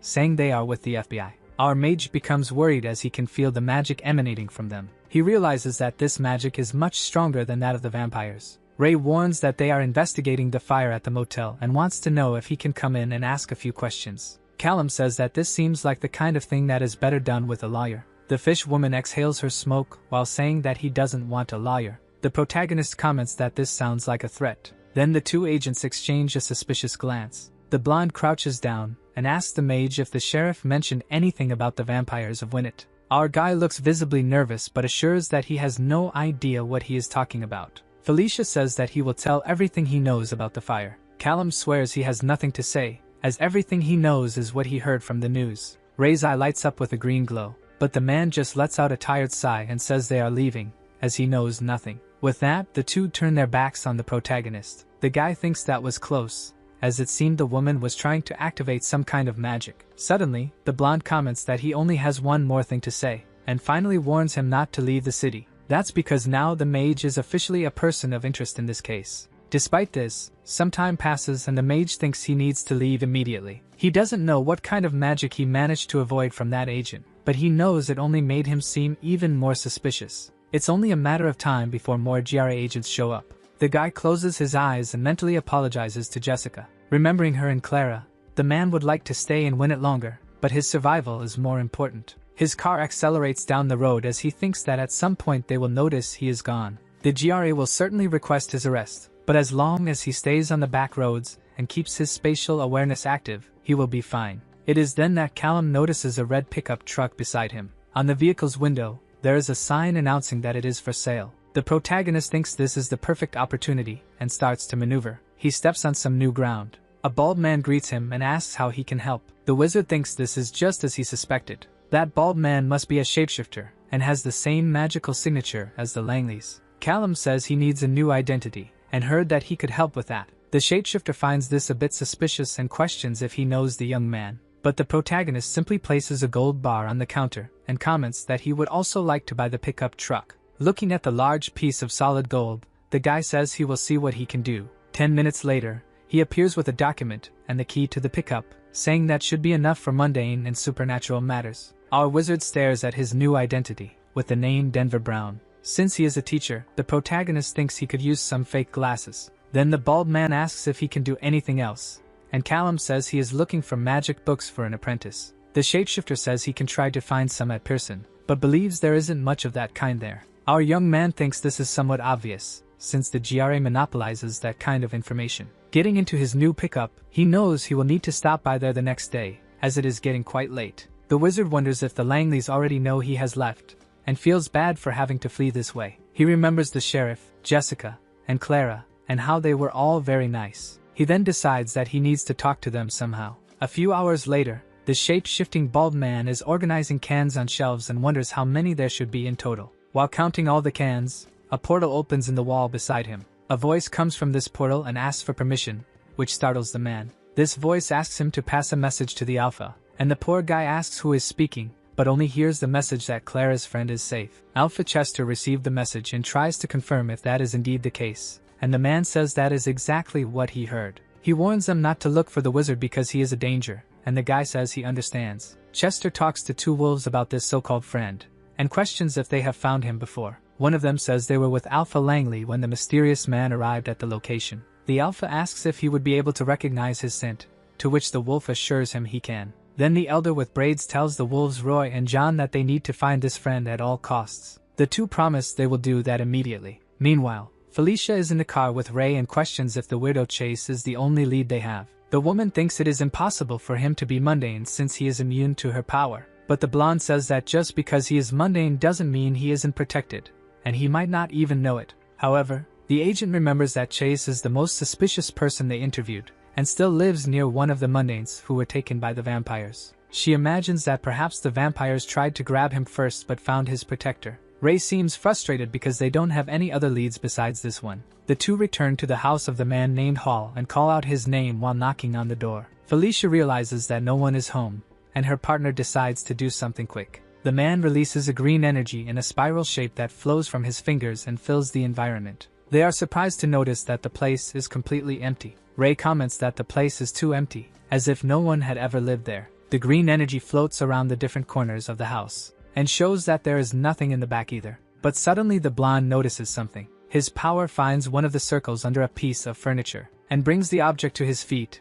leaving the agent intrigued. As he picks up the circle in his hands, Felicia asks what he found. Ray explains that he isn't sure, but it looks like a type of enchantment, only it is on a piece of human metal, so the traces of magic are quite weak. The woman says that if Chase isn't a wizard, he at least knows one. Whatever happened in this place, the blonde believes that Mr. Hall won't be coming back here. Felicia says she will ask them to search and inspect the mysterious man's car. The agent examines the circle, seeming interested. Then he comments that they need to see what Alpha Langley will say about these new developments in the case. Birds sing on a sunny day in a parking lot. Callum opens his eyes upon waking. He realizes it is already afternoon, and thinks this is the first time he has slept so much in a while. All this stress is even affecting his body, but the protagonist knows that every second that passes is another opportunity for GRA to get closer to him. The wizard hopes that the bald shapeshifter did not lie about the bookstore. Our young man needs to find some research materials if he wants to stay ahead of his enemies. He looks at a small building across the street.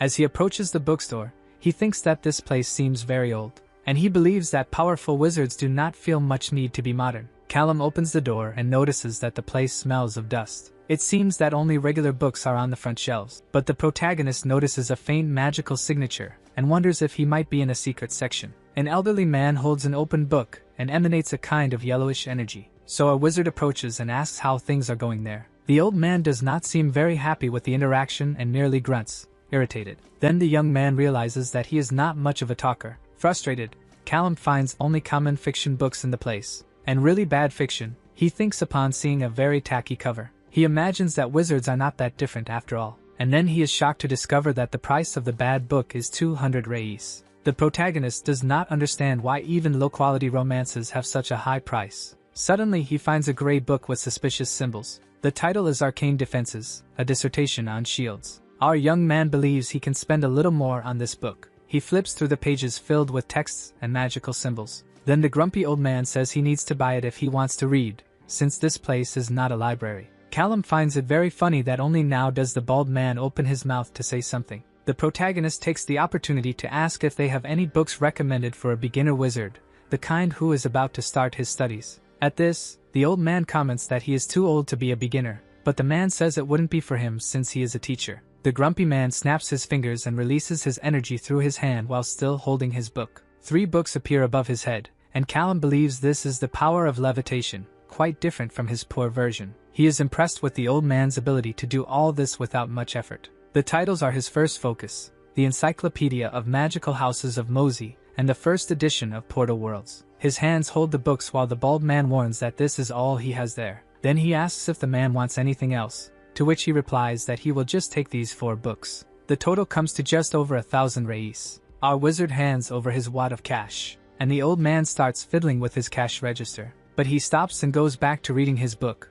leaving Callum a bit confused. The grumpy man asks if he can help him with anything else. Then the protagonist says no, although he seems somewhat frustrated. It seems that old man has taken all his change. 6 hours later, a snout is sniffing around the location, and someone asks if another person found anything. The wolf replies that he cannot sense any residue of magic, and the other comments that he cannot either, but it will be difficult to mask the smell. It is weak but noticeable that he has been there. One of them questions whether they should ask the employee if he saw anyone with the same description, but his colleague says they need to be discreet, since if the alpha sent only the 2 of them, it is because he does not want any scandal. At night, it can be seen that the parking lot is full of a purple residue. One of the wolves says that the man had parked there and was probably in a pickup truck. He can ask a favor from his old mundane contacts to check the security camera footage. His friend says it would be better to get Lucy's opinion before doing that. A mysterious girl is sucking on a lollipop. She is sitting in a place full of technological equipment, and it seems that hacking is her specialty. Now in another place, Callum arrives with his red pickup truck. The protagonist thinks that the books were a waste of time. He did manage to get 1 or 2 pieces of information from them. He learned that the ceramic plate he found in the vampire's nest was probably the focus of a wizard, which helps simplify the process of more complex spells. But he did not find any information on how to make or where to buy such a thing. But he cannot give up, for there must be a book somewhere that teaches something useful. The young man needs to find another store because he really wants to learn. But that old man left him very angry, as he showed no manners at all. A few days later, the sun shines in the sky over a commercial street, while Callum thinks about how he has already encountered vampires, shapeshifters, and other wizards. He even found a fey shop that sells crystals and herbs, although he is not very interested in that kind of thing. But he did not find any more dragon children. The protagonist wonders if Shahe was really some kind of rare species, and he hopes that the man made it out of that situation alive. Life has been passing very quickly since that moment, so he hasn't had much opportunity to look into it further. Who knows what he will find out there, since the media certainly wouldn't cover a fire caused by a dragon. Callum arrives at a bookstore and thinks that this place has potential. He opens the door looking carefree, but then he notices a strong blue energy that fills the entire place. The wizard is surprised and notes that this is a lot of magic indeed. This magic seems to come from a simple girl who is looking at some books. Callum looks at the girl surrounded by strong blue magic and questions who she is. The young man thinks that this girl looks like a college student, and then he realizes that besides her, there are 2 more magical signatures in this bookstore. It seems that an elderly couple sitting nearby are also wizards. The man tries to relax, remembering that no one in that place knows he has become a rebel. At that moment, the elderly woman notices his presence and looks in his direction. Callum gets nervous and wonders why the hell the old lady is staring. But the lady just smiles and gives a little wave. He smiles back and realizes that she is just a friendly person. The magical section of this store seems much better than the other one. But some of these books are familiar, so there may not be that many options. The protagonist hears some whispers and becomes intrigued. The powerful girl whispers a few things while reading a book. Then he hears someone chuckle and say they didn't understand much of the book they are reading, The Arcane Defenses. Callum comments that he doesn't know who the target audience is, but he thinks at least half of those words were made up. The girl laughs and says she thought she was the only one struggling, as she has spent the whole day trying to understand that damn book. The protagonist would like to help, but he wasted a lot of time looking for books for beginner wizards until he realized there aren't any around. She asks if the man has an apprentice. Our wizard says it's more or less that, and questions if the girl is an apprentice too. Actually, she is trying to skip the apprentice phase, as she doesn't like Archmage Fane, who wants to be her tutor. The young man thinks that if an Archmage is trying to associate with the girl, she must be someone important. He asks how to skip the apprentice phase, and the girl explains that she just needs to finish her project on her own. This is easier for healers, but they still need some basic things like shields. Callum finds this interesting and introduces himself as Professor Denver Brown, saying it's a pleasure to meet her. The girl is surprised to meet a professor,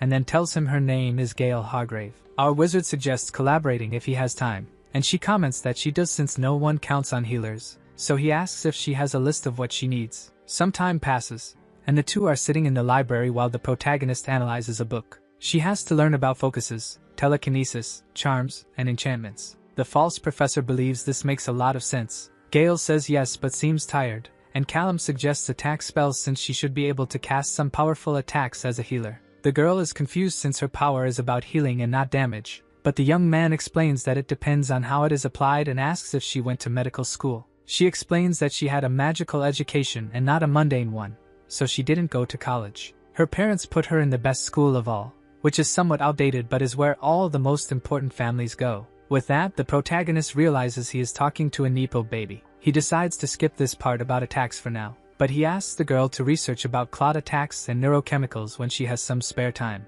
Callum says he doesn't know much about how healing magic works, but he imagines that if she focuses on just one thing and then amplifies it, it will affect the balance of everything else. Gale finds this theory very interesting, and she says it would be very useful, which makes the wizard happy to have helped in some way. He closes the book because it is getting late and thinks they should stop right there. The girl then places her hand over his and asks if they can meet again next Friday, since the professor was a great help. The protagonist seems a bit nervous, but says he will see what he can do. The next day, Callum drives his pickup truck while thinking he was very lucky to find a young mage. Now he can study various topics of magic under the pretense of helping. It's not like he wouldn't help anyway, since Gale is a nice girl. Thinking about it, maybe he should check another store to look for other things the girl will need. Now the wizard is in front of a counter holding some books. A woman with a magical aura greets him and asks if he is only taking those 2 books. The young man notices she seems like a shapeshifter, but just says yes and that they are basic reading for his student. The employee places the items in a bag, and then questions if he really found everything he needs, looking at the man with a suspicious gaze. Callum is surprised and freezes for a moment, but then he says he did find what he needs. The woman comments that they have other shelves back there if he wants to take another look. The protagonist laughs and says that actually he is late for an appointment. She smiles and says she completely understands. Then she wishes him a good day as the wizard turns to leave. Already outside, he imagines that this woman knows something and thinks he needs to get out of there. Our young man thinks he made a mistake by deciding to spend extra time in that place. Helping that girl could end up costing him a lot. Callum starts to think he needs to be quick, but then notices a small piece of paper hidden inside one of the books. He wonders what it is as he reaches out to grab it. The protagonist carefully pulls out the paper and holds something that looks like a note. On this note is the name of the Alpha Chester, a request for him to call and a phone number. Elsewhere, Lucy tells Alpha Chester that her boys did the right thing by getting in touch, since security cameras are easy for her. The man asks if she found him, and the girl says that finding him was the easiest part. She managed to get recordings that show his location in just a few hours, but knowing where the guy was would only keep them one step behind. The really important question is where he would be going. Chester gets irritated and asks the girl to get straight to the point, and she says she is getting there. Lucy says her boys did most of the dirty work by interrogating the staff at the places he went, and it seems the guy loves a bookstore. Then the girl hacked the cameras at all the main exits of the city, and eventually realized he was heading south. The lens of a camera reflects the image of the red pickup truck. With that, the hacker summarizes the story by saying that Roy made a list of the most likely places the man could stop, and then they found his image on a store's camera. The Alpha asks where that is, and Lucy explains that Professor Denver Brown was located in a shapeshifter bookstore, and the boys are already on their way there. Chester says they cannot interact because Mr. Brown should be the one looking for them, not the other way around. The girl says he will manage. Now Callum is standing near a phone booth and wonders what is wrong with him. The young man can hardly believe he is actually considering calling Alpha Chester, and then thinks he must have gone crazy, as that is the only explanation. If the wolf was able to track his movements, it must be because he is doing something wrong. Calling the number on the note will at least clarify his next step. It is then that a phone starts to ring. The Alpha answers and thanks Mr. Brown for calling, but he asks if he shouldn't call him Mr. Hall, which irritates the protagonist and makes him question what he wants with him. Chester explains that he needs to thank him for saving Clara, but Winnet is not the only territory being taken over by vampires. Callum says he is not a mercenary, but the other retorts that he has no idea what he is. The wolf knows how to recognize a potential resource, and offers to clear his name from all GRA documents in exchange for his help. Our guy says that money isn't a problem, but information would be quite useful, especially about wizards and their societies. The Alpha comments that he can already consider it done, since he has access to a wizard specialist, and can arrange 1 or 2 meetings between the two. Then the protagonist asks for an explanation about this so-called job. Chester explains that 4 shapeshifter cities are being attacked by vampires, which is a political abuse to diminish their influence. The wizard questions whether it really is 4 cities and thinks that he might not be ready for a massacre of this level. There is no guarantee that he could use the same trick again. Callum was lucky the first time, as the GRA agents were very close to catching him for good. The guy asks if there is a deadline, and the alpha questions whether that means he is willing to take on the job. Then the protagonist replies that he can schedule a time with the specialist, but he needs to know how he was found. Chester says he set his trackers to follow his scent some time ago, but they probably wouldn't have found anything if he hadn't entered every bookstore on his way south. Callum feels frustrated for being so predictable. The trackers left some things in a trash can at the end of the street, and there are all the necessary details about the vampires. Our protagonist warns that he will inform his decision soon, and the alpha says he understands. Sometime later, the wizard is in his pickup truck holding the package, thinking it looks more like an encyclopedia. It seems that Alpha Chester is a very well-informed man, at the very least, but he would have to drive over 1,000 kilometers between some of these cities, which cannot be done quickly. It is then that Callum has an idea. Teleporting himself is possible, but there is a limit of 15 meters. However, there is no speed limit for gravity telekinesis. The wizard has never tried this before, but he thinks it should work if his theory is correct. His body is enveloped in a bright purple energy, and his feet stop touching the ground. The protagonist gets excited when he realizes he is levitating, but then he loses his balance a bit and lets out a scream. It seems that this ability is somewhat difficult to control. Suddenly, the man starts moving in the air, and his body crashes hard against the trunk of a tree. Callum falls to the ground with a frustrated expression. This should work in the future, but for now, the guy needs something to help him stabilize. That's when he remembers something that might work perfectly. Meanwhile, the 2 GRA agents arrive on the road, and Ray is using his power. Felicia asks if the man found anything. The blonde says there is something ahead and tells her to check the ditch. They walk through the grass, and the woman thinks this is it. Her partner comments that it was a good hiding spot, considering the situation. Fallen below them in the ravine is Callum's old car. Felicia opens one of the doors and notices that the car has also been cleaned out and emptied. Ray says it hasn't been there long and questions whether she knows what that means. The man smiles sinisterly as he says they are getting closer and closer. A motorcycle makes noise as it accelerates down the road.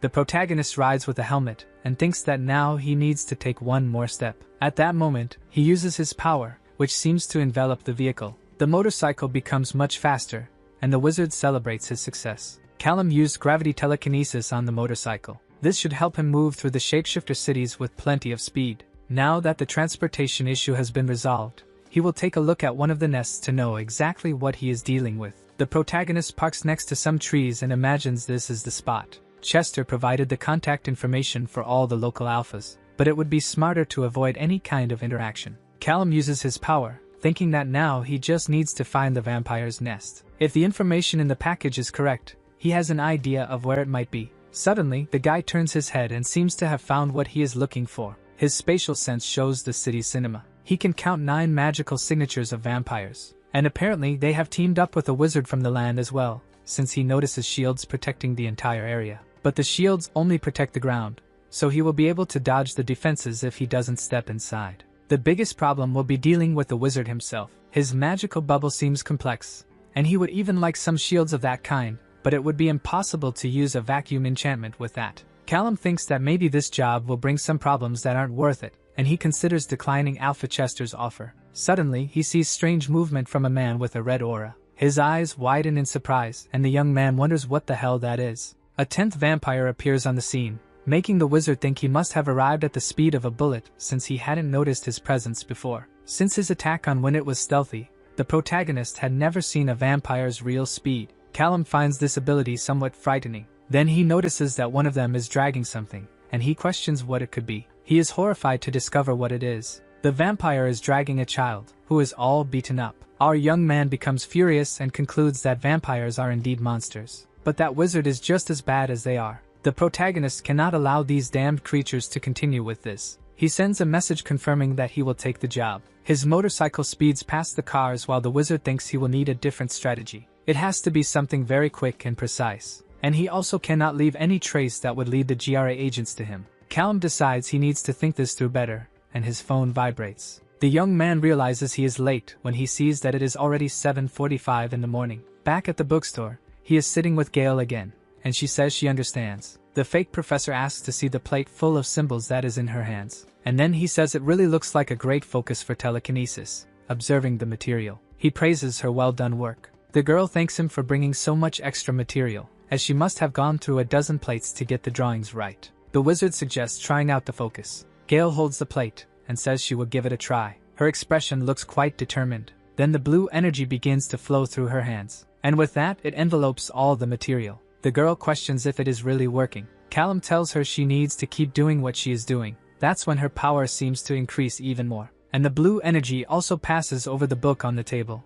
causing it to start levitating. The two celebrate her success, happy that they have managed it. Gale gets up from her chair and hugs the protagonist, thanking her teacher Brown. He feels a bit embarrassed and tells her not to thank him yet, as this was just the first step and there is still much work to do. But the girl complains, telling him not to be a party pooper. Callum decides this is a good moment to wrap up their activities for the day and asks if they will meet again next week. The girl smiles and confirms her presence. Now the protagonist is on his motorcycle and thinks he still has a few hours left. He knows he will need more materials, but he thinks he already has an idea of how he will deal with the vampire nest. The light turns green as he thinks about what will happen if everything goes as planned. And if everything goes right, at this same time the next day, the vampires won't even know what hit them. Callum doesn't want this to resemble the motel incident, so he won't use weapons, but he can think of something as powerful as bullets. Termite is a mixture of metal oxide and aluminum. Its most common use is for welding train tracks. This substance can burn at up to 20,000 degrees Celsius,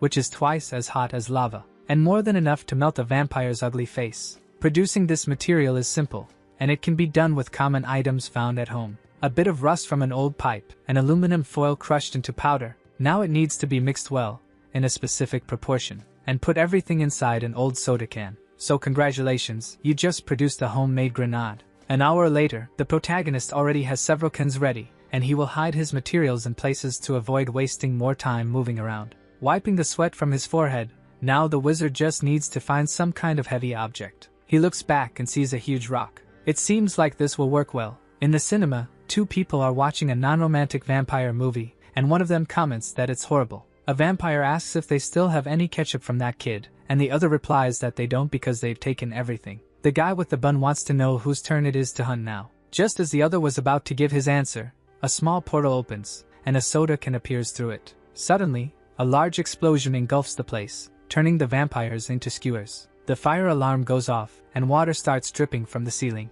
Other vampires wonder what the hell is happening. The one with spiky hair tries to find out if there's a fire nearby, but another portal opens above him. Then his colleague tries to warn him, while the can is already falling. Another explosion occurs, and those two also become mosquito barbecue. Callum realizes that his plan is working. He activates his power, and thinks he needs to continue the attack. His purple energy starts opening portals beneath several cans at the same time. The protagonist cannot allow the vampires even a second to think. Our guy seems determined as more explosions happen throughout the cinema. One of the bloodsuckers starts questioning who could be doing this. Meanwhile, the wizard watches the movie from the broadcast room and finds the story incredible. But he becomes worried when he notices an alarm ringing and smoke entering the place. The bald man realizes they are under attack. He sees the flames and questions why none of his shields have been activated. And Callum thinks that the Earth Wizard has started to move, so it's time for the secondary attack. Our protagonist still knows very little about a wizard's capabilities. It's possible that neither termites nor bullets can penetrate such a thick shield.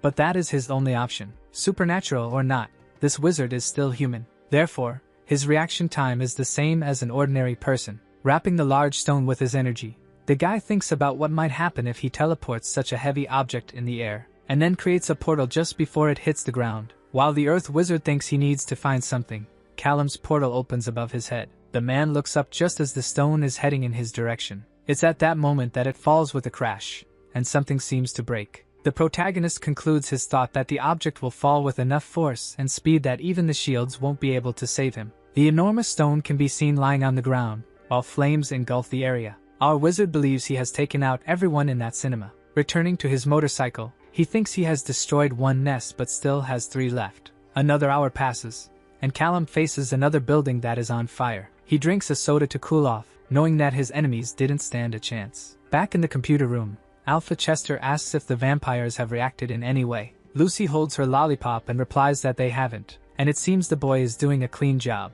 Seeing the phone vibrate on the table, the wolf questions whether another update has arrived. The message says that 2 nests have already been destroyed. The old man with braids wonders how this is possible. Elsewhere, Callum is ready to ride his motorcycle again and approach the third target. He wonders how many vampires he will have to defeat. The boy manages to identify 12 of them, along with a wizard with very strong shields. But then he realizes there's something else there. The protagonist can sense the presence of 2 different figures and doesn't think they are supernatural beings. They are 2 humans being held as prisoners. Callum wonders how he will manage to get them out without revealing himself and ruining everything. Callum paces back and forth, thinking about what he can do. Taking both of them could end up compromising his identity. But the wizard can't just leave them there, and if he rescues them, he needs to take them to a place where the shapeshifters can reach quickly. The boy uses his spatial sense and discovers there's a fast food restaurant a few blocks away. He can leave the couple there, but then he tries to think about what his first steps will be. Callum knows he needs to destroy this nest. Our wizard knows he can't waste time and needs to locate the weak points of his target. He finds the spots with the highest number of vampires, and the places with the most flammable materials. So he crosses his arms confidently upon finding the perfect strategy. His next step is to prepare the cans with termite. 6 bombs should be enough for his objective. And now all he needs is a little portal magic. The cans begin to tremble as the wizard's power envelopes them, and then they fall to the ground, causing more deadly explosions. The human man asks if his friend heard a noise, and she tries to understand what is happening. He realizes that the noise is coming from the fire alarm, which means something must be on fire nearby. Smoke starts to descend the stairs towards them, and they know they need to find a way out. The young man tries to break the bars of the cell, but a portal opens in the wall behind him. He is complaining about how he can't open the gate when someone appears from behind. Callum has his face covered by a black mask and asks if the humans are okay. The 2 are startled and want to know who this suspicious man is. Our protagonist simply tells them to turn their faces forward and keep their eyes closed. The wizard breaks the chains that were holding them and says he will get them out, but they need to trust him. Seeing their shackles disappear, the humans are surprised. They then decide to trust the mysterious man. A portal opens in the ground beneath them just as the boy was about to ask where they were going. He finishes his question as another portal opens in the ceiling of an empty room. That's when the 2 fall to the ground, and Callum apologizes for that. The protagonist warns that they are in a bathroom, and should wait there because someone will come to rescue them. The girl asks if he is really going to leave, and the boy says they don't even know his name. Our wizard creates another portal to leave and simply says he is nobody, and they should forget they ever heard his voice. The girl wants to know at least how long they should wait there, but Callum comments that he can't answer anything else, and just wishes them good luck. Arriving at another location, the protagonist feels bad for those 2 and for not answering their questions. He remembers how he was in a similar situation when he discovered everything related to his powers. So he hopes he can trust Alpha Chester to take care of them and thinks about checking if the 2 are okay after he finishes the job. But a message from the wolf warns to cancel the 4th attack since the vampires have surrendered, and the wizard realizes they have finally taken action. Callum almost feels relieved to know this. The protagonist ran several simulations to ensure everything would go smoothly, but spending so much vis is very tiring. His accuracy would certainly have decreased if he had to destroy one more nest. Despite everything, it turned out to be worth it, not just for the deal he made with Alpha Chester, but also because 2 innocent people can live another day. A few minutes earlier, the Alpha is in the room with Lucy and another man, questioning how the young man is capable of doing all this. The suspicious guy comments that he must have access to the GRA's teleportation system, and if not that, it must have something to do with the phase. He says that the magic of the phase is different from his, and largely remains a mystery. Chester asks Lucy if she has any ideas as well, and the girl says the protagonist knows how to limit his cell phone use very well. She tried to track him but found nothing useful, and apologizes to the boss for not having more information. The big wolf wonders what he could do if he could move his men at the same speed that Callum moves, but the gray-haired man doubts he would reveal his methods. The Alpha thinks that maybe they could offer something more valuable than just a few lessons with this Jasper guy. Then Lucy comments that he doesn't seem to have any allies who work with computers, and maybe he would accept the help of a tech girl. Chester questions if she is offering to do such a thing and says he wouldn't ask her to commit even more, considering her situation with the GRA. The girl explains that she can even work with the guild, but they don't pay much attention to those who aren't wizards, so she can be counted on. At that moment, the cell phone starts to vibrate. The big wolf says it's right on time and answers the phone saying Chester is on the line. A vampire dressed like Dracula warns that they can stop the attacks now, and the Alpha greets his friend Antoine. The leech complains that these attacks on the nests are a violation of the treaty, and the GRA will not like this at all. But the wolf assures that he has no idea what he is talking about, since none of his shapeshifters have come near the vampire nests. Antoine says he is backing off and leaving his territory, so the attacks can stop now. Chester is happy to hear this. The mosquito says this is not the end of the story, and he doesn't know who is behind this but will take action when he finds out. Callum rides down the road on his motorcycle, while the vampire comments that the one responsible for the attacks would prefer the GRA to catch him first. The two agents analyze the fire scene and realize that the culprit did a hell of a job. Felicia asks her partner if he thinks it was the same guy as before. Ray brushes some ashes off the ground and replies that he is sure it was indeed the same person.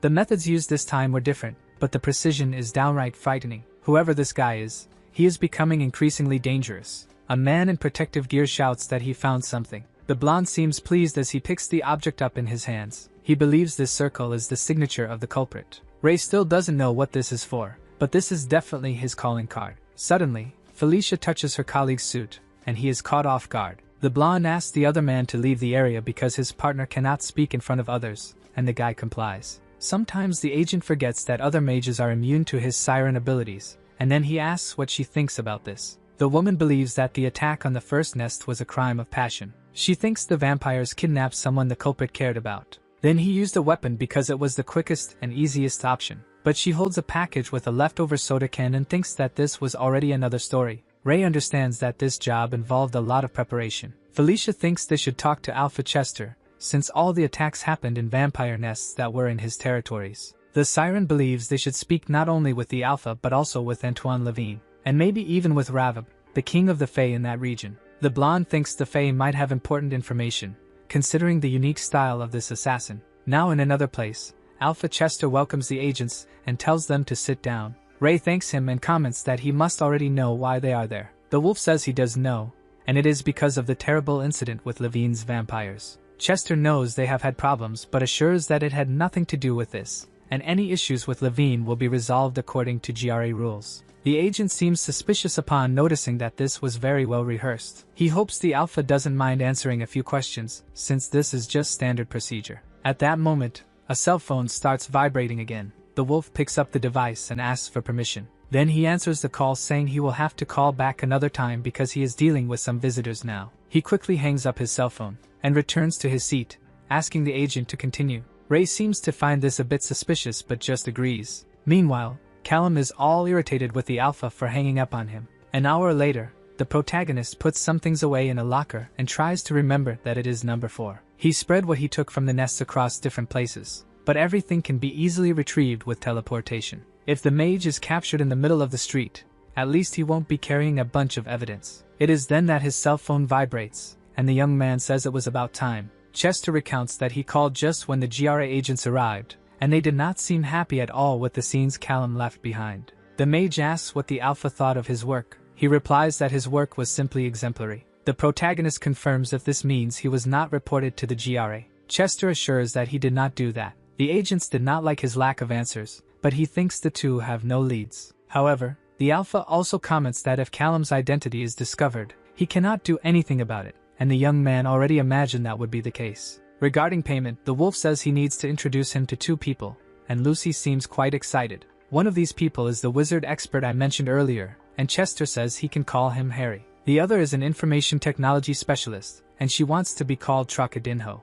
Our guy realizes that someone there has a sense of humor, and asks if Trocadinho is the one who ensures these calls aren't recorded. Lucy grabs the phone to say that it's her, and she mentions that she's a big fan of how Callum destroys things. She imagined that the protagonist might appreciate some help with the electronic side of things. The wizard even acknowledges that this is true but reminds her that the girl already works for Chester. Our Trocadinho explains that she actually does some work for the Alpha, but he isn't her real boss. The guy isn't sure if he can trust her, but he also thinks she would be a good help. He asks the girl to send a message with her number since he still needs to think about it. Lucy makes a face at the old man while asking if he's jealous, but Chester doesn't give much attention to the joke. Another person takes the phone from the hacker's hand, telling her to stop flirting. Jasper questions whether Callum really wants to know more about wizards. He mentions that he got ahead of himself and scanned some grimoires. Then he says that Trocadinho will send the files and her contact information. The protagonist comments that this would be great and thanks the specialist. Jasper hands the phone back to Alpha Chester.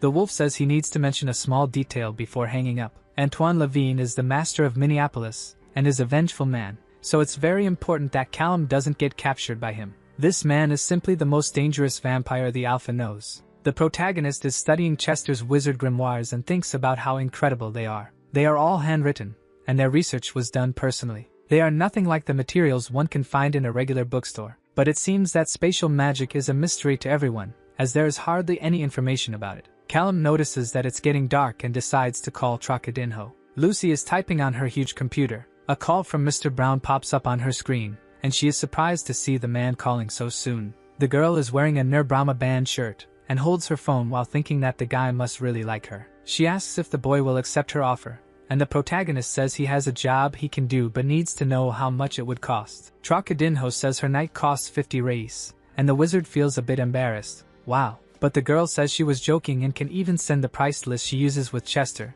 but it really depends on how interesting the job is. Being a mundane in the middle of a supernatural world means she does a lot of boring tasks. Callum finds it strange that she is mundane, as he thought she was a shapeshifter too. Lucy explains that her parents were wizards, but she didn't inherit their charm, so she's just a mundane. The protagonist's phone beeps with a notification, and the girl says she sent a message with her price list. He notices the name Lucille Harper and thinks she accidentally revealed her identity. But the girl comments that Trocadinho's joke would lose its charm, and if Chester can't protect her, it means she's in trouble anyway. Thinking about the two agents, she explains that a fake name isn't enough to stop the GRA. Callum is surprised to learn how much Lucy trusts the Alpha and didn't imagine he had so much power since he needed her help so much. Our Trocadinho laughs and promises not to tell what he said to the wolf. She mentions that Chester is practically royalty, who could take the lives of a dozen people and all he would get for it is a pat on the back. Unless it was an archmage or master vampire, the girl imagines. The guy ponders for a moment, and then says that this Antoine Levine must be a big problem, since master vampires are so important. When the Alpha warned him about the master, the protagonist wasn't that worried at first. But if the bloodsucker is on the same level as an archmage, that means he will need to be careful. Callum starts to say something to Lucille and is interrupted to be told to call her Lucy, then asks for information about the couple he rescued from the nest. The girl types a few things and then asks if he is talking about the people he left in the fast food bathroom. She didn't want to say it, but their situation doesn't look good, since they ended up in the hands of the GRA. The protagonist gets angry and thinks he shouldn't have left that responsibility to someone else. But Lucy promises that she will find more information and already asks what the payment will be. The wizard says he can leave some gold in a specific location as an advance and asks if 2 kilos is enough. Trocadinho gets all happy and says that Callum just bought the best night of his life. Look at that. Our guy turns red again and thinks that this girl is quite strange. Now the next day, in that same bookstore, Gail is using her power impressively, and the protagonist tells her to keep going because it's amazing. The girl looks at the bluish energy on the plate and is fascinated. That nice lady even closes her eyes because of the bright light. And then she tries to get the attention of the 2 nerds who are too busy with their studies. Callum realizes they might be bothering her and comments that it's better to tone it down. Gale asks Professor Brown where he found that enchantment, as she has always struggled with the light spell. The wizard replies that he borrowed some great books from a friend of a friend. The girl asks him to thank that acquaintance for her and mentions that the telekinesis focus is working very well too. Then the guy asks how her healing experiments are going, and he wants to know if she researched the attack skills she mentioned the other day. Gale says she took a look and managed to hurt some crickets using an asymmetrical structure with circulation inversion. Callum pretends to understand, but in reality, he feels like she just spoke Greek. While the girl continues talking about her nerdy stuff, the protagonist thinks that sometimes he feels a bit dumb when talking to her. Our guy knows he started learning magic very late, but it's impressive to see how a young mage with good training learns everything so quickly, and he thinks Gale is simply amazing. But then the girl tells how one of the crickets touched her finger, and she let out a scream, which makes Callum wonder if she might not be that amazing after all. Now in another mysterious place, a very important meeting has just begun. Chester is irritated that they scheduled this meeting at night specifically because of one person, who is still late. A gray-haired, bearded man says he is sure that the man will arrive shortly. The Alpha says it's better that he arrives soon, and then a person in red shoes approaches. Our wolf comments that the idea was his, and a pale hand grips the golden doorknob. It is Antoine Levine, the master of the vampires of Minneapolis. Alpha Chester is the leader of the shapeshifters of the Midwest, and makes a sarcastic remark that the man finally decided to show up. Suddenly, one can see the vampire's vision turning red as if he were furious. Antoine quickly reaches the table and tells the mutt to be careful with what he says. He hisses like a cat, and Chester responds with a deep growl. At that moment, a hand slams on the table forcefully, and someone shouts that it's time to end this little show. King Rav rules the Fae of the Midwest and tells them to start the meeting already. Then the Alpha agrees with him and settles into his chair. The Master also agrees, It is at this moment that the representative of the GRA, Archmage Janri, declares the start of the meeting with the authority of his Archmage status. The wizard stares at the 4 leaders present and tells the gentleman that there is a killer among them, which means it's time to act. Meanwhile, Callum is on his motorcycle in the middle of the road and says it's been a while. Then he looks at the city sign of Winnet, saying hello to the place. His house still looks decent, and he is surprised that the GRA hasn't destroyed everything with their investigation. The protagonist wonders if he should thank the Langleys for that. Maybe they scared the GRA away in case he returned one day. Our wizard sees his hidden bags under the floor with his spatial sense, and he uses his powers to retrieve the 2 bags. All the money and gold are there just as he had left them before. The protagonist took as much gold as he could carry, but still had to leave some behind. Now he has the advance from Lucy and all the material costs of magic piling up, so getting a bit more will be quite useful. Callum has already grabbed everything he needs, and now the smartest thing to do is to get out of there. He only intends to leave the city without saying goodbye to anyone. Despite this, a few minutes later, the fool is already hiding near a house and wonders what the hell he is doing. Our wizard tries to convince himself to just take a quick look from afar to make sure everyone is okay and then leave. His spatial sense identifies that the whole family is in the kitchen. Inside the place, Jessica asks Clara to grab another pack of steaks from the freezer. The girl smiles and says she will do that right away. Arthur notices that his niece seems happy and asks his daughter if the girl still has those nightmares. Jessica replies that yes, but it seems that being under the charm of the vampires erased most of her memory. If it weren't for that, the trauma would be even worse. The sheriff says they are lucky to have gotten her back so quickly. The blonde remembers how Callum carried out the entire rescue, and then she says that it was actually much more than just luck. Suddenly, the girl smells something different,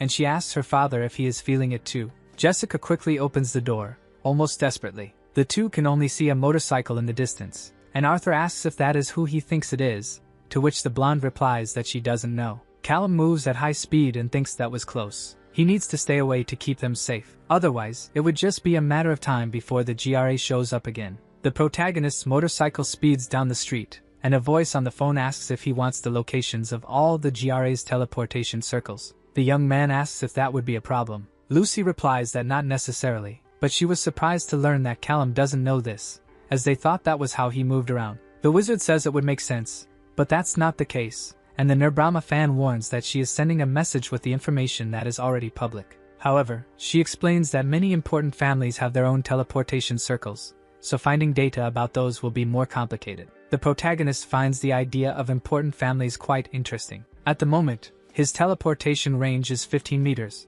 but through a magic circle, the GRA can do the same over thousands of kilometers. And it happens that only one of those circles is located behind a mattress store. The magical world really hides right under our noses. Our young man needs to be quick because the GRA has heavy security around its portal circles, so his movement options are limited. Gravity telekinesis works well with his motorcycle, but it leaves traces of his magical signature everywhere. This signature usually fades quickly, but Jessica managed to sense it, and if that happened with a GRA agent, he would be in trouble. An improved form of teleportation is the best option to escape problems, and if he figures out how the GRA makes its circles work, he will never get caught. Callum can see the teleportation circle glowing with his spatial sense. This is going to be quite complicated if he can't get closer. Perhaps the detail is too complex, and he may not be able to understand everything he needs through his spatial sense. A geometric shape that looks like a die floats in the air, surrounded by rings. Normally, everything can be done by engraving some symbols on a type of plate,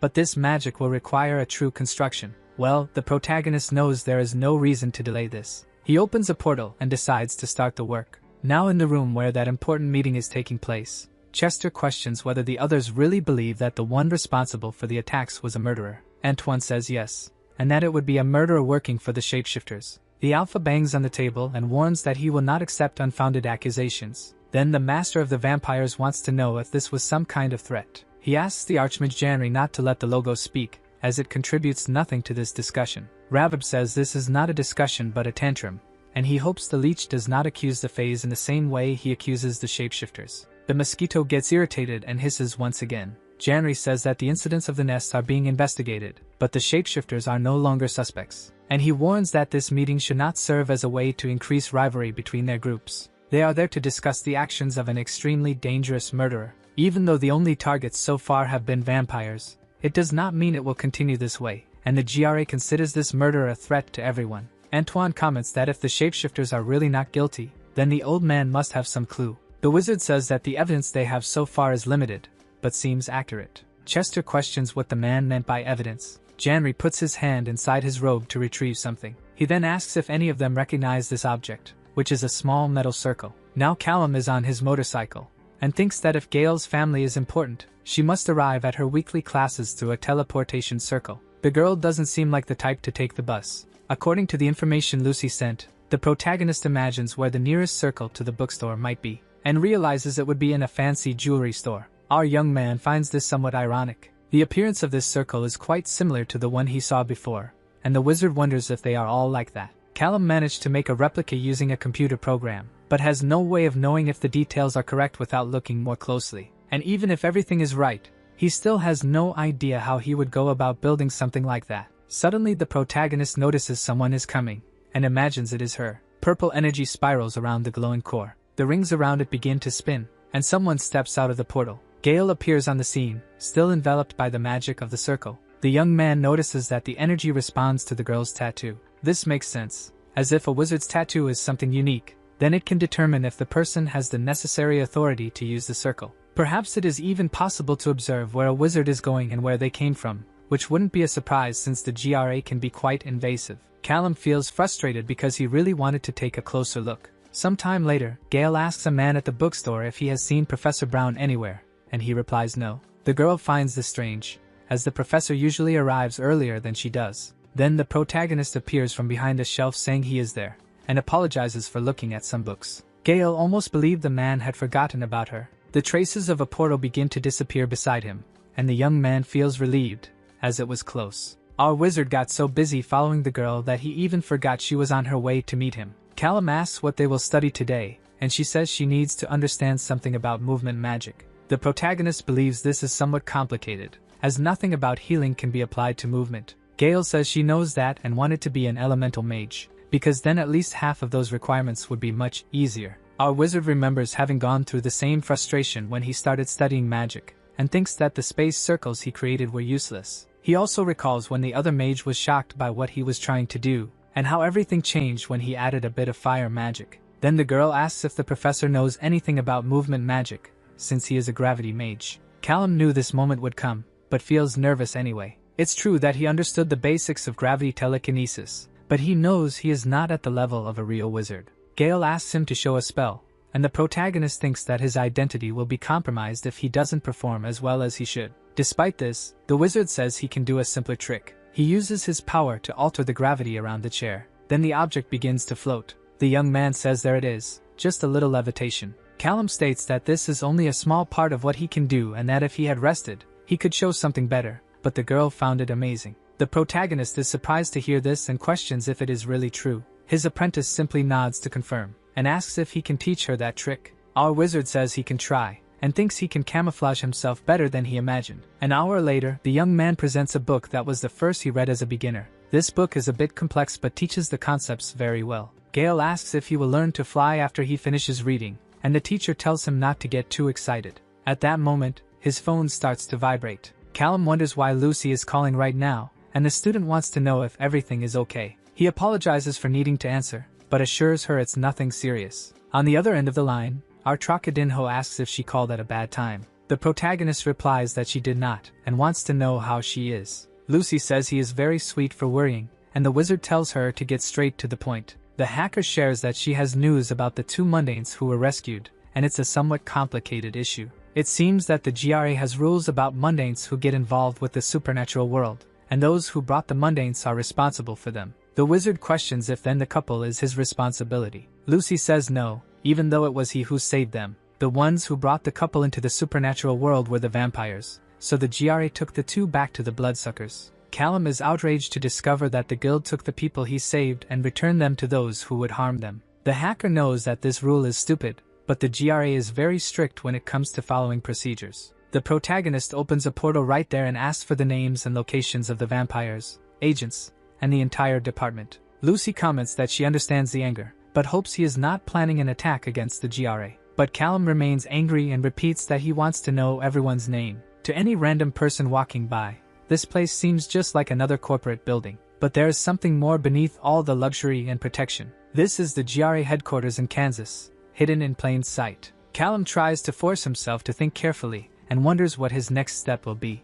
At the bookstore, the protagonist asks Lucy for the names and locations of the vampires, agents, and the entire department. The girl understands the reason for his anger, but hopes he won't attack the GRA. However, the wizard repeats that he needs the names, and is already on the other side of the portal near his motorcycle. The girl reminds him that she works for the GRA and that this is too risky even for her, even though she understands the anger and is on his side. Then she comments that attacking the guild in any way right now would be the same as throwing his life away. The young man questions how he can possibly let this go, since innocent people are being simply discarded. And he believes this is his fault, because if he had taken the couple somewhere else, this would never have happened. Callum chose to leave them alone there to protect his own interests, and now he needs to find a way out of this situation. Lucy says he needs to choose his battles, since not even an archmage could defeat the GRA overnight. And she questions how many people will not be saved if the protagonist loses his life. The hacker admires what he is trying to do, and believes that the GRA is a great disaster, but she asks the wizard not to abandon everything he has fought for just because of a bad day. The young man admits that she is right, but he still needs those names if he wants to prepare, because the more he knows, the better he can plan. Lucy agrees and says she will get the information, but asks him not to do anything foolish. Callum repeats the last sentence in his head, and thinks he needs to thank the girl for convincing him to get out of this mess. Until he improves his magical skills, he won't be able to attack a GRA office, at least not at this moment. But the protagonist swears that one day he will make them pay for their crimes. The next day, the specialist Jasper is talking on the phone and comments that the young man's question is very strange. Then he asks why he is interested in young wizards. He explains that he is curious and knows that children discover their magic very early, but wants to know if there is any case where this does not happen and why. The old man just says he doesn't know because he is not a doctor, and imagines that perhaps this could happen if there is no mana. Despite this, any child who grows up near wizards would already be able to achieve something just through the magic present in the air. Callum thinks that if someone grows up far from wizards, perhaps their magic will never manifest. Jasper had never seen anything like this, but he believes it is indeed possible.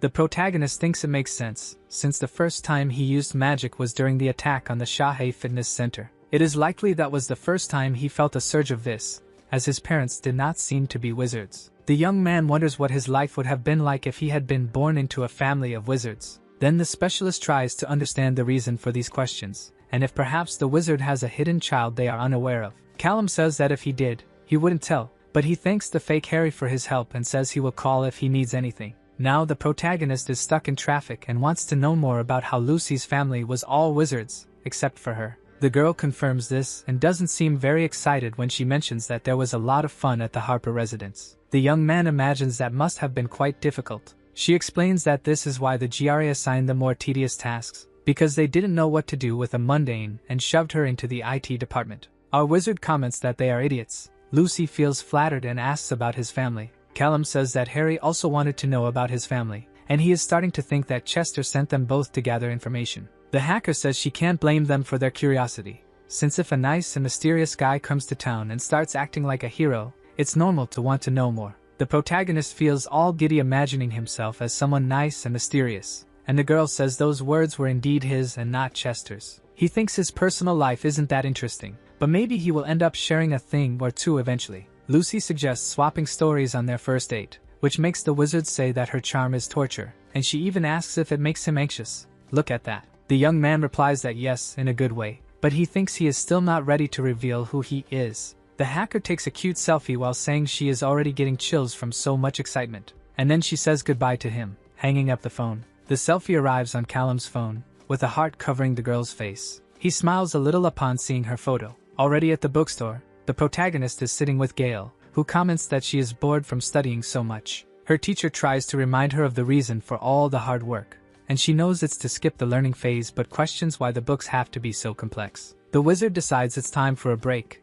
and the girl says he is the best of all. Our young man apologizes for disappearing the other day and explains that he had an emergency with a colleague. The student assures him that it's all right because she knows he spends a lot of time helping her, and hopes that doesn't interfere with his work. Callum promises that this is not the case, and that he always looks forward to their study sessions. At that moment, the girl takes his hands, and says she owes him one, and if he needs any favor, he can ask freely. Our wizard thinks about the favor and says that actually there is one thing. He has been thinking about more movement options, since the GRA's teleportation circles work well, but he was wanting something more portable. Gale tells him that her father has a personal league, and while she can't give it as a gift, she thinks he could take a look at it. The young man wonders what the heck a personal league is. Then he says he would love to check out that object, as the friend who lent him those books has some theories he would like to research. The girl asks if those theories are about teleportation and wonders if the professor's friend is a space wizard. Callum is confused and wants to know the reason for that question. She explains that a space wizard would have problems if they shared information without their master knowing,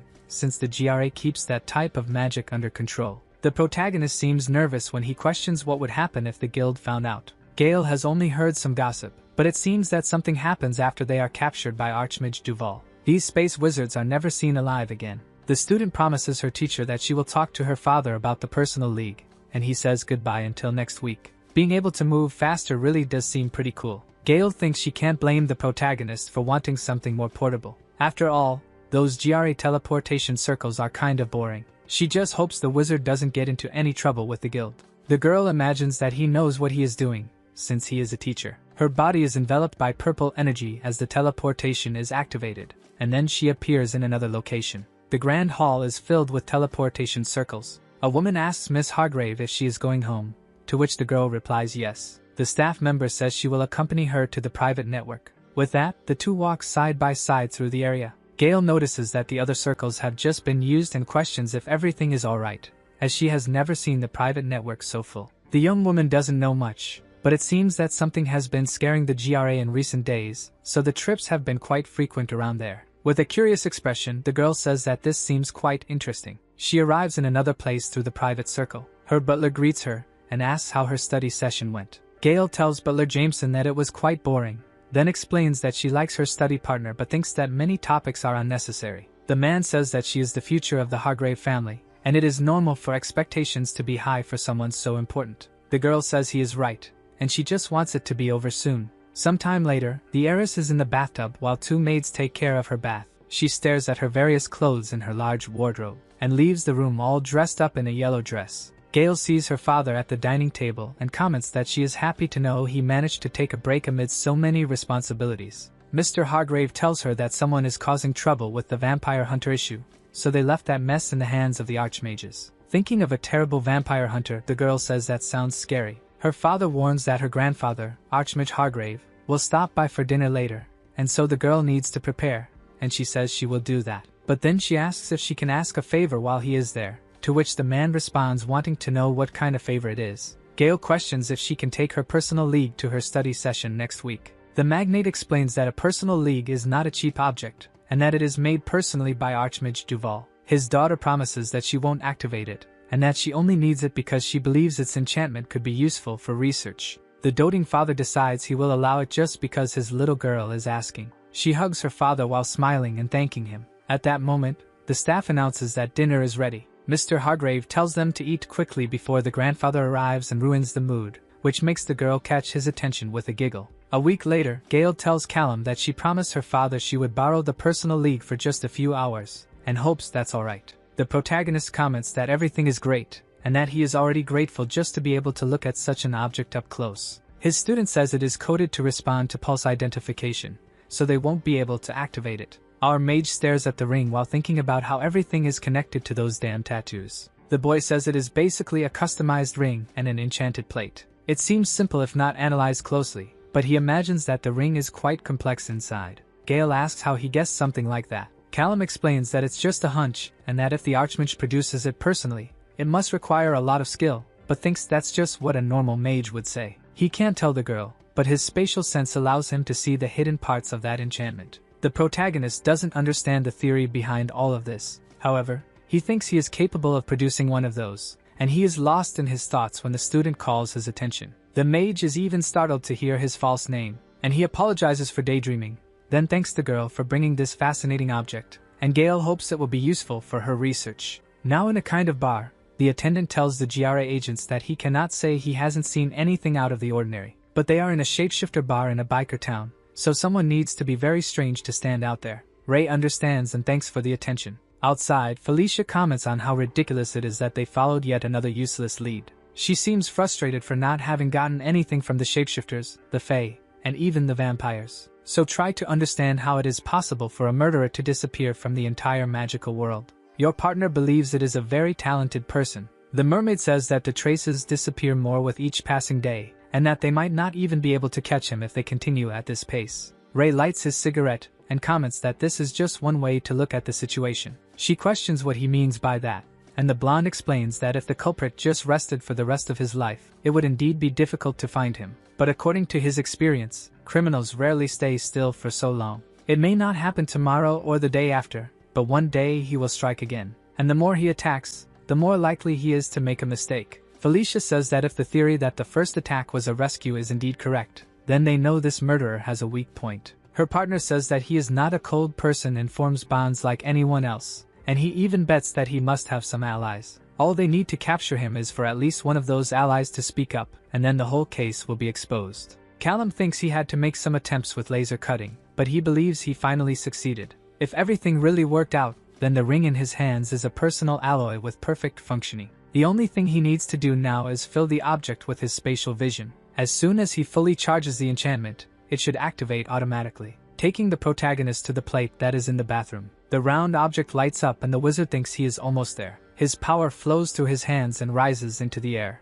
Then the magical ring shines with all that spatial energy, and the young man simply disappears from the room in the blink of an eye. The energy forms a kind of powerful current, and Callum appears in the bathroom, crashing into his bathtub. He feels a bit of pain and thinks he needs to improve his landing skills, but his experiment was a great success. The whole project took only a few days to complete, and the protagonist is starting to suspect that spatial magic is not as complicated as the GRA says. Archmage Duval just prefers to keep all this potential locked beneath her authority. If the other wizards do not know about this, she can pretend to be much more important to the guild, which means that the young man's situation is even more complicated. Fugitives are hunted by the guild, and any kind of rebellious wizard is already a problem. Imagine then a rebellious wizard who is capable of exposing Archmage Duval as a great fraud. Callum thinks about what would happen if he had to face the woman, and he believes she could be the greatest threat to the GRA at this moment. Now in the bookstore, Gale celebrates having succeeded, and the protagonist asks to see her result. The girl concentrates and hopes this works. Her healing energy activates the symbols on the plate, while the wizard asks her to keep it stable. She is enveloped by her power and comments that this is not the best shield in the world, but it should be enough to pass the test. Our young man thinks it turned out very well actually. The student raises her plate, and is happy to have finally completed the last item on her list. Callum seems a bit down as he says this must be the end of their study sessions. Gale says she can come back next week to tell how the test went, and if they ask for anything else, she might still need his help. The protagonist says he would be happy to help, but his sleeve lifts to reveal a bruise on his arm. The girl notices the injury and asks if he is okay, which surprises him a bit. Our wizard imagines it must have happened during the personal alloy accident, and he does not understand how he did not notice it before. His student asks to take a look since it should be easy to heal such an injury, but the young man says he does not need to do that and that he will be fine. But Gale insists, commenting that after everything he has done for her, this is just the least she can do. Her hand releases the healing power that reaches the bruise. The girl feels a bit shy upon realizing that her teacher's arm is much stronger than she imagined. She notices that the protagonist does not look like just any nerdy teacher. Then Callum asks if everything is okay. Gale replies that yes, and informs him that the injury should disappear after a few minutes. The teacher praises her talent, and says he already feels better. At this moment, the girl says she needs to go home because she wants to schedule her tests before she forgets everything she studied. But the boy suddenly holds her hand and asks her to wait a little longer. He tells Gale not to let others bring her down, and swears he believes in her. The girl smiles and thanks her teacher, looking determined. The next day, the student is wearing workout clothes and holding a sign in her hands. A man takes his clipboard and says they will start evaluating the skill list, jumping to the light magic since her school has already confirmed she has healing powers. Gale holds her sign with one hand and activates the light ability with the other. Then the girl floats in the air to prove she can perform the movement magic. Now her power surrounds her as she shows she can activate a shield. The guy evaluating the test informs her that everything was perfect, and now they will move on to an offensive attack. The girl takes a deep breath as she concentrates. She remembers what she practiced when she followed her teacher Brown's advice, and she shines with healing energy, ready to launch her attack. Gale directs her power toward the dummy that will be her target. Cracks begin to form in the material, and then the dummy explodes with impressive force. The girl is happy to see that her new ability worked, but the man looks at her suspiciously as he asks what the hell that was. She explains that it was a healing attack, designed to cause a clotting reaction. The guy jots something down on his clipboard and says that this is interesting. Gale asks if she did something wrong. She knows it's not something common like a fireball, but she thought it would count for the test too. At that moment, the bald man comments that he needs to check something and asks the girl to wait right there. 4 hours pass, and the girl continues waiting, then wonders how long she will have to wait since she is getting nervous. Suddenly, a door opens with a noise. The familiar agents from GRA appear, and Ray says he hopes Miss Hargrave hasn't waited too long. Gale tries to understand what is happening and asks if she failed her test. The blonde man says he doesn't handle that kind of issue and is more interested in the healing attack she used during the evaluation. He asks if the girl came up with that on her own, and she replies that at first, she did not. The girl continues saying that her study partner told her that this would be a simple way to destabilize a body and gave tips on what to research. Ray has a somewhat sinister expression as he questions whether this study partner has a name. The student says his name is Professor Brown, and then wants to know if they are in trouble in any way. That's when the agent puts his hand on his chin, and with an ironic smile says that Miss Hargrave might indeed be in trouble. She looks nervous upon hearing that she must tell everything she knows about this Professor Brown. The hacker in her room full of monitors asks the protagonist how he is. He asks Lucy if she has any updates on GRA. The girl comments that they are still irritated because they can't find the ghost assassin, which is quite amusing to watch. Many vampires are surrounding the area, but since nothing has happened, it seems that things are starting to calm down. Callum sees no problem with that, as he never wanted that much attention anyway. He says he has a quick question while they have time, and he wants to know what the hacker can tell him about the Hargrave family. Lucy looks desperate as she asks if the guy is involved with them. The protagonist tells her that he met a Hargrave named Gale and offered a little help, but he is just curious about who she really is. The girl starts researching and reads that Gale Hargrave is a 22-year-old mage. She suddenly stops reading, and her hand freezes over the keyboard. The hacker says that this doesn't sound good at all. Callum asks what she is talking about. Lucy explains that the Hargraves are from a very old family that invented at least half of the offensive spells used today. They can be considered one of the most dangerous wizard families in the entire world. Archmage Hargrave defined the concept of martial magic, and there is almost no one who can defeat him. Despite this, Gale is a healer, which means there must have been some kind of crossbreeding between lineages. The protagonist questions whether it was an accident. Suddenly, some Hargrave had an affair with a healer, and that's how the girl was born.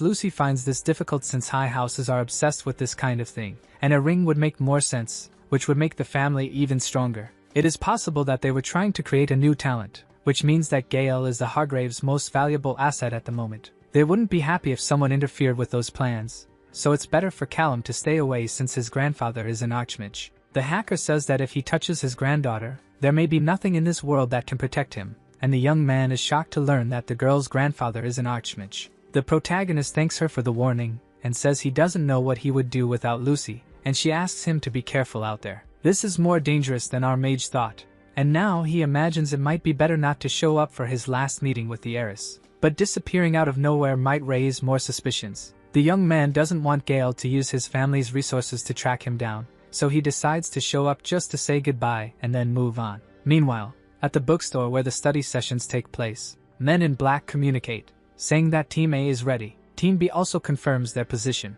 and Team C is made up of the good old GRA agents. Felicia thinks this is an exaggeration since Archmage Hargrave could take down the entire city by himself, so they don't need so much to catch a supposed rebel. Ray explains that the Archmage insisted on being there when he learned that the guy was manipulating his granddaughter, and he asks what the chances are of there being 2 rebel mages. The blonde knows he wouldn't be able to convince the Hargraves to do otherwise. Meanwhile, the Archmage contorts his face in anger. The mermaid wants to know if her partner wants to use the binoculars, but he says he can sense better if he uses his wind magic. A camera shows an image of Callum, and someone says that a possible target has been identified. The voice warns that he is walking north on Kent Avenue near 4th Street, and is heading towards something. But then they lose contact as the target simply disappears. An agent says that Team A has found him, and that they can see him. Ray realizes that the mage teleported and asks if the documents didn't say he had gravity magic. The blonde shouts for them to shoot immediately, and not to let the target have time to teleport. Then Team A receives the news that they have permission to act,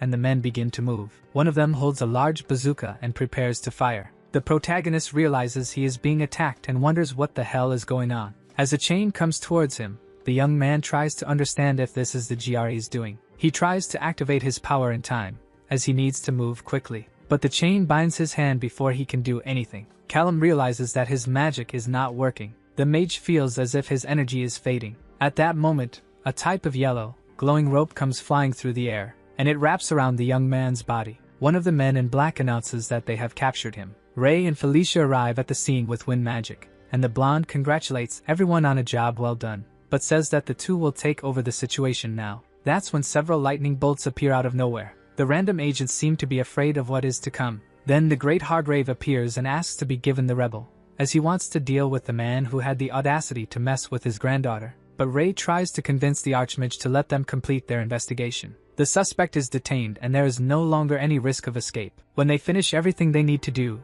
they can see if they can leave the young man with the old man. But for now, the agent asks to be allowed to do his job. Around them, the other men are a bit worried. The Archmage decides to surrender for now, but insists that he be informed immediately about everything they do. Ray tells the others to search the suspect's pockets for anything that might link him to the attacks on the vampire nests. One guy announces that he found something. Then the blonde mage asks what was found. It seems they found another metal circle. With that, the GRA agent speaks to the others around him. He thinks they have finally found the killer. Callum was lying on a cold table and slowly begins to wake up. He wonders where he was. He couldn't remember what had happened and why he was imprisoned. The last thing he knew was that he was going to meet Gale. When he was surrounded by men in suits, he should have teleported the moment he detected a mage. But at the time, he deduced it could be Gale or one of the store owners. How could he have been so foolish? He questions angrily. The interrogation door opens, and the GRA agents enter. It seemed they had gathered information about him. They even knew his name now. Ray congratulates him. The kid knew how to hide very well. Half the agency was looking for a new space mage and the other half for a killer. They had never thought that the two people could be one. He really was good with magic, he had to admit. But now it was time for the most important part. His partner was going to ask the boy some questions. Felicia goes straight to the point, and using her power, asks if Callum was an accomplice in the destruction of the vampire nest in Winnet. However, the young man responds in a way they were not expecting, which surprises the mage. But Ray remains unfazed and continues saying that they had turned him in, and in fact, they were curious about why the young man had done that. He was just an ordinary person from West Virginia. He had no reason to violate the GR rules. But Callum responds to the blonde's question with another, asking if they knew that those vampires were taking people's lives. Felicia shakes her head and says that information was irrelevant. But it was relevant to Callum. What he wanted to know most was why GR was turning a blind eye to that situation. But the two ignore him, and Ray asks his partner to ask something else. They were also interested in who the young man was working for. And Callum replies that he was working for no one. He had always worked alone. After all, he did not get along with other authority figures. That was interesting. Perhaps Ray and the boy would get along under different circumstances. But now the boy was a rebel, and it was the blonde's job to put an end to any kind of rebellion against GR. Callum looks at him seriously. Things were really getting complicated for him. His sentence was quite long, but he wanted to know what evidence and protests they had used to arrest him. Then Ray says that his warrant had been issued jointly by GR authorities. It seemed the young man had managed to irritate many important people. For now, they wanted to know about the attack on the vampire base. But the BSE people had some more specific questions to address with him. Where he had learned the techniques he had informed Gale Hargrave about, and why he had taught her, they questioned. But he had only taught her basic things. It didn't make sense. Before he could finish, a stone was pushed in his direction, and they asked about the offensive healing technique. To Callum, that question didn't make much sense. After all, it was an obvious explanation. If healing magic could modify the body in one way, it could also do so in another. It was basic biochemistry. Now things were becoming obvious. Callum was distorting the rules of magic and mixing them with mundane ideas, an action that goes against GR rules. He had poisoned Gale's future with this so-called logical reasoning of his. But the boy didn't know that it was wrong and would bring so many problems to her. If it weren't for her grandfather's influence, Gale would probably also be considered a rebel mage. The biggest problem would be dealing with the BSC. After all, mixing the two ways of thinking, mage and human, was no state secret. Any doctor would notice. The two begin to argue over that issue. They clearly had different thoughts. Because of this, Callum's handcuffs react and release an electric shock on him. Ray says it would be better for the young man to calm down. Those sensors were quite sensitive. And once again, they start with the questions, asking if he wanted to recruit Gale for his organization. Callum replies that no, he had just seen a person in trouble and tried to help. But if he really wanted to help her, he had to be more compliant with the investigation. He couldn't believe the two were using an innocent woman as leverage in that way. BSE really took that kind of situation very seriously. It was not just any case. But Callum didn't understand. Any threat, and the secret police of that dictatorship would come running. But there was one issue. After that conversation, either of them would be able to see him again. Ray looks at him confused. He didn't understand where the other was trying to go. However, Callum continues speaking and says he was only talking to those two agents to buy time. The agent says it was pointless. It was not possible to use magic in that room, and they had also sealed all his enchantments. But the young man didn't need to create a portal. He had taken precautions in case a situation like that happened. A cursed ring with return magic was very obvious and easy to obtain, so he hid it in a place that none of the agents would think to search, and only he would have access. At that moment, the GRA agents fell into despair and headed in his direction to try to stop him. But it was already too late. The magic had already been activated. Ray unleashed his power, but before reaching Callum, he disappeared. Where could he have fled to, they wondered. The agent then activated Command Force so that all available GRA agents would gather for the hunt to find the fugitive Callum Wells. The two agents were discussing the return magic that the young man had activated and how rare it was for someone to use such a method. There was a possibility that suddenly another person had given him that idea, but Ray had never heard of anything like that. The documents stated that only one person was capable of that until then. They could use the blood trail. This magic could track the target up to 10 miles and would last all night. But even using it, he probably should have already escaped. It seemed they had returned to square one. Someone complained about not being informed that the space mage was in the custody of the GR. She was the master mage. They should have notified her. When she found out who was working behind her back, they would definitely make him pay. Her servant said that for now, they did not have that information, but there were more important matters to discuss. Whatever group Callum Wells belonged to, they were associated with unrestricted magic. That was indeed a big problem, especially since he had corrupted a young healing mage. Because of this, it was not surprising to know how alert the agents were. Healing magic was the only magic that, when used offensively, could pierce through protection and resistance magic. If she researched deeper into this forbidden magic, she would be able to obliterate a room full of mages in the blink of an eye.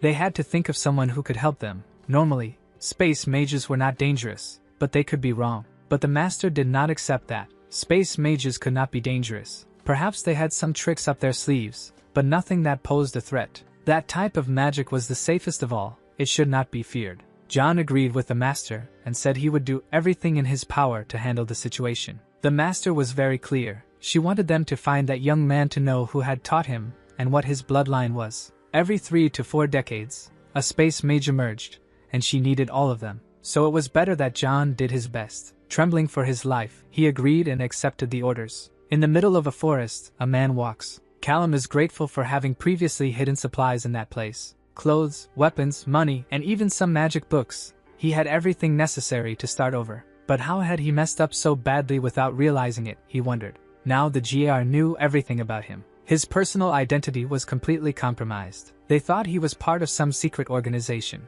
Perhaps that would buy him some time so they wouldn't find him so easily. Callum opened a new portal, thinking that for now, he would have to wait for the dust to settle and avoid using his powers. Lucy answered his call.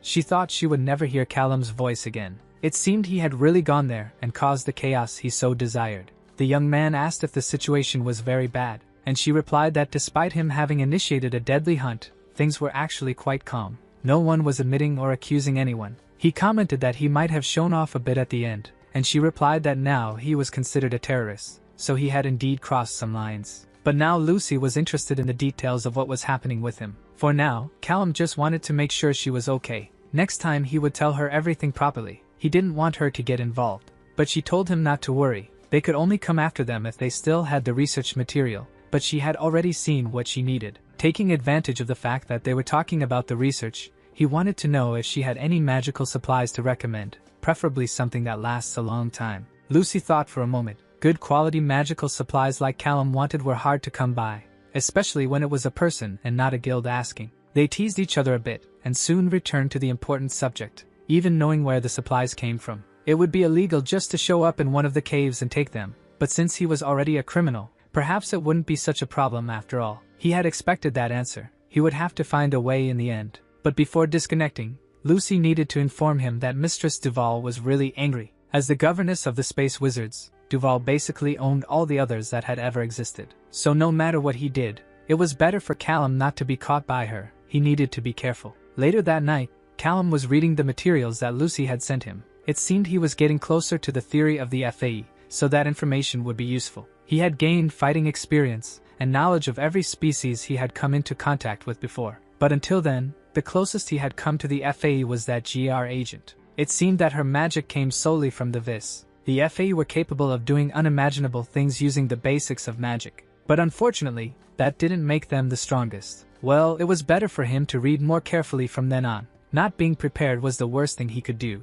Suddenly, he felt that someone had entered his magical field. There were 3 different types of souls, but they were not human souls. They might be the FAE. The people of the trees, pixies, but the third, what could they be? They seemed to have some kind of necklace around their necks. Only then did he manage to see what it was. Human ears were attached to the cord of those beings. 2 people were running through the forest. They seemed to be almost at the exit, but the woman was reaching her limit. Even so, the guy insisted. They were surely right behind them, and even having run all night, they couldn't stop. Because if they stopped, they would surely end up like the others. A few years earlier, a child was asking his father to go play on the slide. That child was Callum at 7 years old. Several other children were running around the playground while he went to the slide. As soon as he climbed up, he heard a boy teasing another. They were on the jungle gym, and the child at the top didn't want the others to climb up. For that, they would have to ask for his permission first. And when the boy climbing said that the playground wasn't just his, the bully pushed him off the jungle gym and mocked him. Well, that had nothing to do with Callum, so he continued on the slide, having fun with the descent. But as soon as he got off, he bumped into his father, who asked what he was doing. He wanted to know why his son hadn't gone to help the other boy who had been pushed. It was wrong to see someone being bullied and do nothing about it. He hadn't raised him to be that way. But then Callum asked why he had to get involved. He couldn't understand. The one who had pushed the boy was the other one still on the jungle gym. Why was his father mad at him? He questioned. Then the older man said that because his son was bigger and stronger than the other, he should protect him. But still, the child remained a bit confused. His father approached and said that it was his job to protect those in need. The bad guys win when good people see everything and do nothing. And he wanted Callum to always remember that. What should he do now? He wondered. If the FAU were hunting humans, he had to stop them. But if he got involved, there was a possibility of ending up on the Guard's radar. After all, the incident with the vampires had brought those investigators to him first. He needed to get out of there quickly. He would do what he should have done from the beginning, open a portal and flee. But then a horn was heard. The birds began to fly in flocks due to the sound. The FA troop was nearby. They had until dawn to finish the hunt. One of them asked the tree if they had managed to locate the humans. But the creature replied that they had not. It didn't matter. They shouldn't have run that far. How they loved that feeling of the hunt. At that moment, Callum felt that they had started to move. What should he do? He was in doubt. His father's words passed through his mind. Whom was he trying to fool? He had been raised to save and care for the weaker. Well, it was time for him to try to prevent the FA from finding the humans while also not getting caught by the GR. First, he had to have an idea of where everyone was. His magic could only map about 2 kilometers. If he stayed close to the edge of his mapping, he might be able to follow them without being detected. If he was cautious, no one would notice his presence. The GR agents had managed to capture him before because they had hidden the traces of their magic. He didn't know if the FAU were capable of doing the same, but he knew how many there were in total. Because of that, he could tell if any of them disappeared suddenly. If that happened, he would have to flee and think of a new strategy. At the moment, he had 24 bullets. But his mission was not to kill the FAE but to reach the humans before the hunters and ensure their safety. The only question was how he would hide the 2 humans afterward. Wait a second, they were close to the mountains. There were several underground caves in the area. If he could hide them there for a while. The issue was, they couldn't stay there for too long. Would they last until the end of the hunt? The 2 humans continued running through the forest when the woman tripped and fell to the ground. She couldn't continue. Her whole body was trembling. Finally, the man gives in and says they can try to hide. Suddenly, a shadow appears from the bushes. They panic and ask the monster to back off. But soon Callum's face can be seen. He asks the humans to stay calm, as he had come to help them. Despite their fear, they listened to him. To survive, they would have to follow everything the young man said. Hannah was still a bit confused, but the young mage said there was no time to explain and needed them to turn left at the next fork in the valley. In that direction, as soon as they turned, they would see a pine tree. They needed to go quickly, as fast as possible. The man asks if there is any way he can show them the way, and Callum replies that he couldn't accompany them but would be watching their backs. First, he needed to ensure they would be safe. Then he needed to make the humans create a trail to draw the FA away from that direction for the moment. If they went with him, his magic could be detected by them. He gives the coordinates, and the man says he would do as instructed. After that, they separate. Gradually, the two humans walk through the forest in the direction the young man had indicated and finally find the pine tree he mentioned. They hoped desperately that this was the tree, as they were already at their limit. But who was that man? Could they really trust him? They wondered. Yet they had no other option but this one. But before finishing the sentence, a portal opens in the ground beneath them, and they fall into the underground. Callum apologizes. He had forgotten to warn them about the possibility of falling. Hannah asks who he really was and how he managed to do that. The mage says they were a few miles from where they were before, and the important thing was that they were safe now. The two thank him for that. Callum then asks what was happening and how they got into this whole mess. But they replied that they didn't know. The monsters said they were participating in a hunt and had to survive until dawn. It seemed then that it was all just a game. They were hunting people just for fun. Callum couldn't let that go unpunished. He then opens another portal. He had heard enough. He would stop them, for better or for worse. The day was dawning, and they still hadn't found the humans. But they still had a few hours thanks to the mountains. It was precisely because of that they hunted in that region.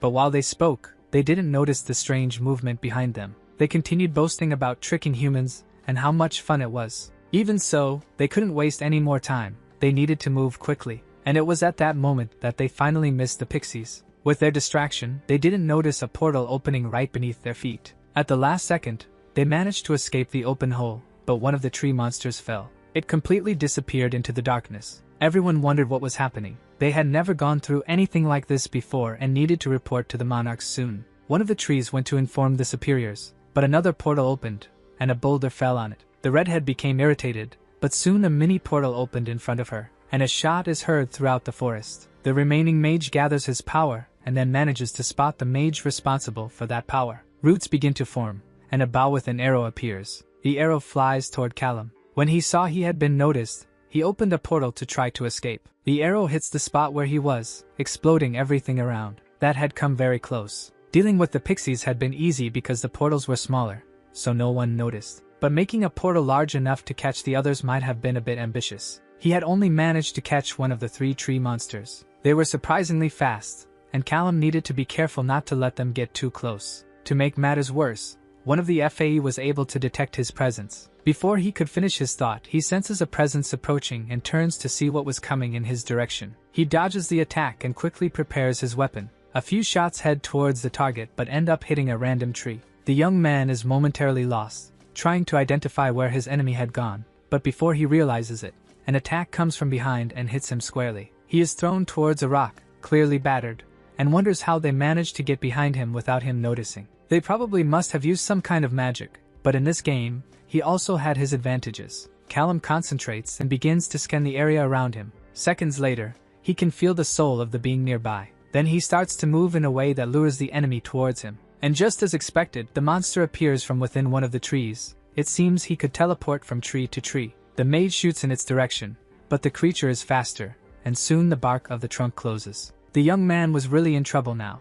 After all, there was only one way to deal with such an enemy. He had to find a way to create an attack in the monster's blind spot, just as he had done before. He refocuses and pays attention to the enemy's movements, and when it decides to leave the tree, Callum has the opening he has been waiting for. The young man dodges the attack, opens a portal behind the monster, and shoots, causing the bullet to pass through another portal that appeared in front of the enemy. He didn't like doing that kind of thing, but he couldn't let human hunters like them get away. That was a crime he could not forgive. A portal opens to the underground, and the remaining fairy falls. At that moment, she starts to feel confused, not understanding where she was. Moreover, the air down there was thin. She had fallen into some kind of cave through that cursed portal. As she walks a bit further, her foot touches something. And it was at that moment that she knew she was in trouble, as she came face to face with the pixies that had disappeared earlier. An hour later, and the sun was already high in the sky. The humans had managed to escape and wanted to repay Callum in some way. But the young man responds that it wasn't necessary. The safest thing was for them to forget what had happened in the forest, and especially his involvement in what had occurred.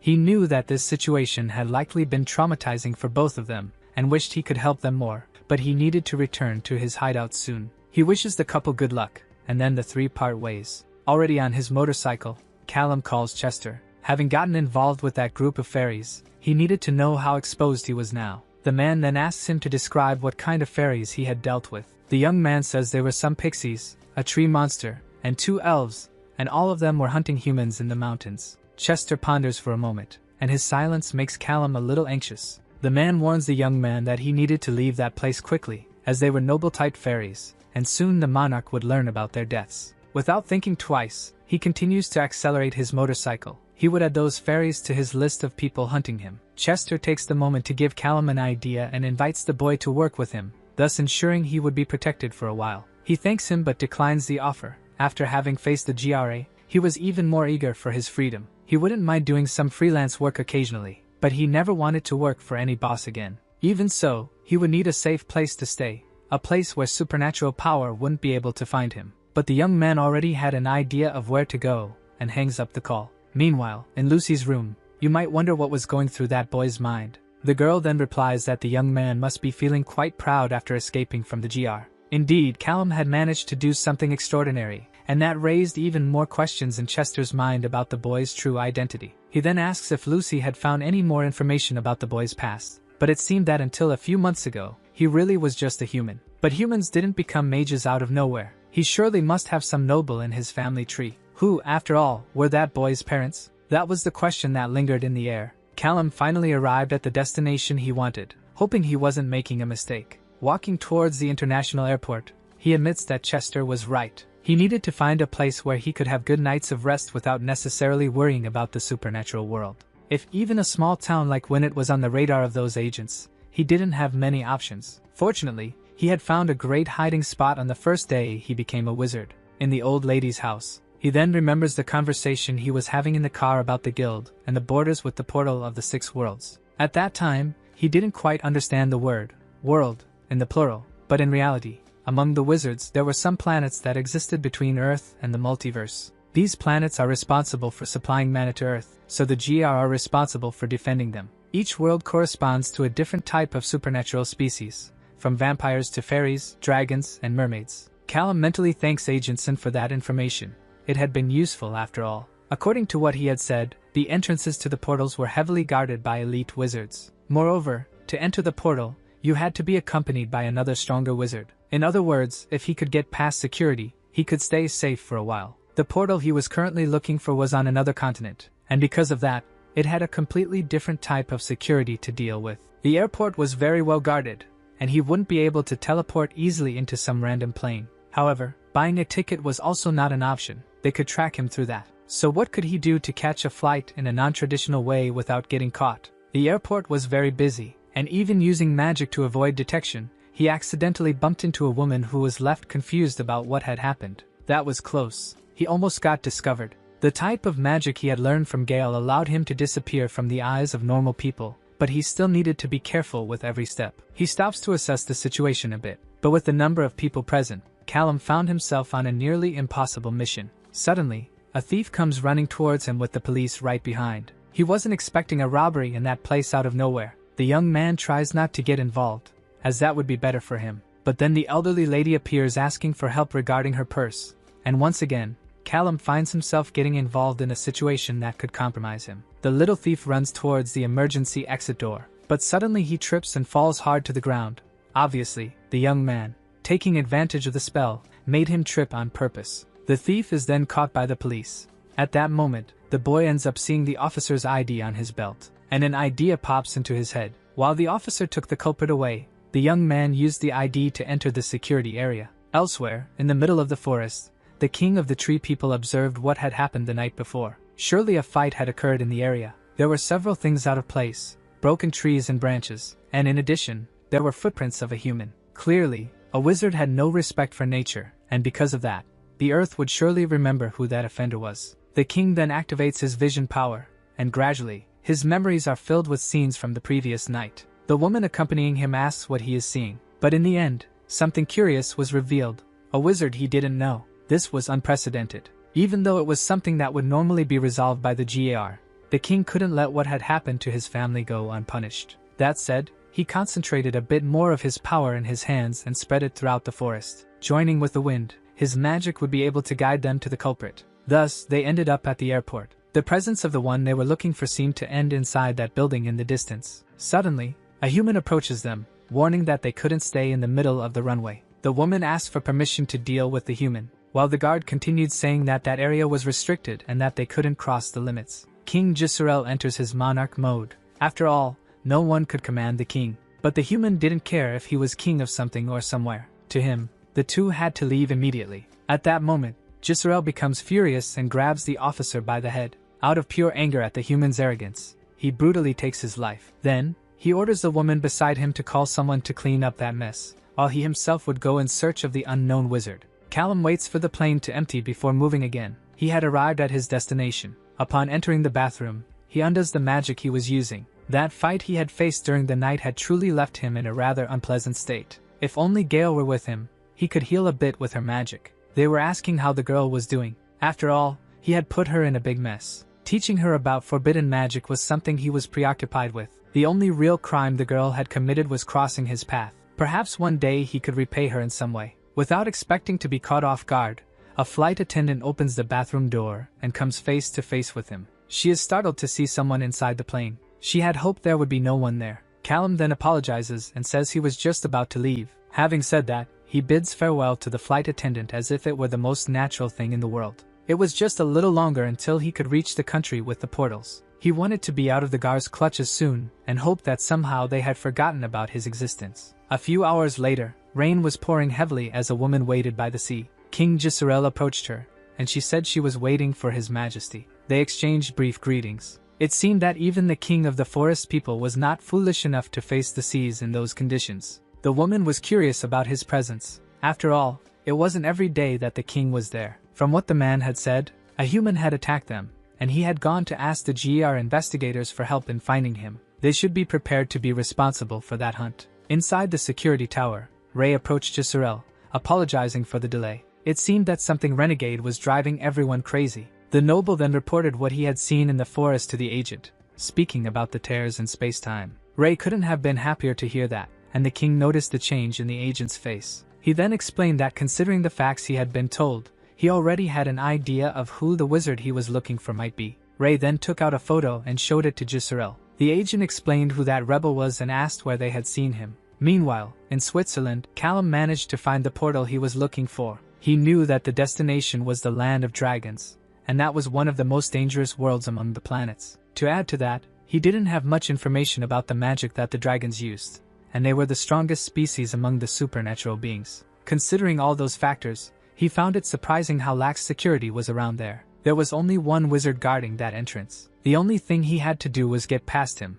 and he would be free for a while. And it seemed that the traps set in that area were not for tracking. Probably the GR was only activated when a dragon passed through the portal. If he could keep his visibility to a minimum, he would be able to pass through the alarms without triggering any. He had to be cautious and start with something small. Callum threw a stone, causing the guard to pay attention to the noise and not to his table. This way, he managed to teleport the security guard's radio to another place. The man began to search, and upon spotting his radio a little further away, he went to it. As soon as he turned his back to the portal, Callum began to move. Hoping he hadn't made a mistake, he entered the dragon portal, thus passing into their world. A bright light blinded him for a moment, and the wind in that place was very strong. The wizard found himself in the middle of a valley of beautiful stones. The environment was completely different from Earth, and mana flowed through the air. At first, it was difficult, but gradually he would get used to that sensation. And about that portal, upon crossing it, he realized how complex its formation was. It didn't come close to the magic he was capable of producing. Having succeeded in his objective, he took the moment to make some notes about what he had learned and what he was seeing.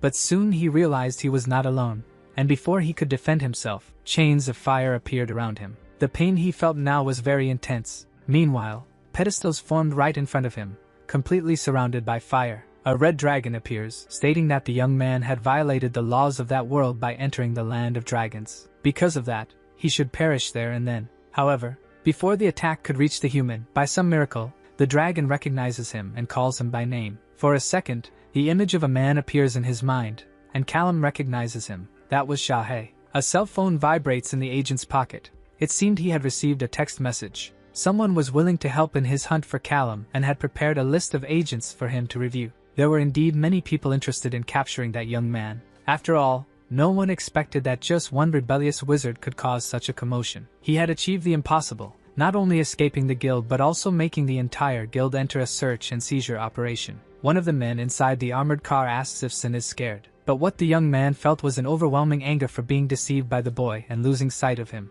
What Sun wanted most at that moment was revenge for all that humiliation. Meanwhile, in the dragon world, the two were conversing calmly. It seemed that species was truly capable of creating things from nothing. Callum shares his journey and says that even he didn't know he was a wizard at the time they met. Shahe then asks what made the boy decide to go to the land of dragons. Throwing a stone into the lake, the young man replies that he was just looking for a safe place to hide. He decided to go to that planet precisely because he knew that the GAR and the FAE would never think to look for him there. The dragon then responds that even if they wanted to, they couldn't due to the rules. It was better not to enter into conflict with their species, for they were capable of creating and destroying matter, and in their full form, they could compromise the entire continent. Because of this, neither of the other two species would stand a chance against them. Frankly speaking, the wizard had been lucky to be found by Shahe first, for if it had been any other dragon, he would probably have already turned into barbecue. Taking advantage of their conversation, Callum asks what happened to the people who attacked the academy a few months ago,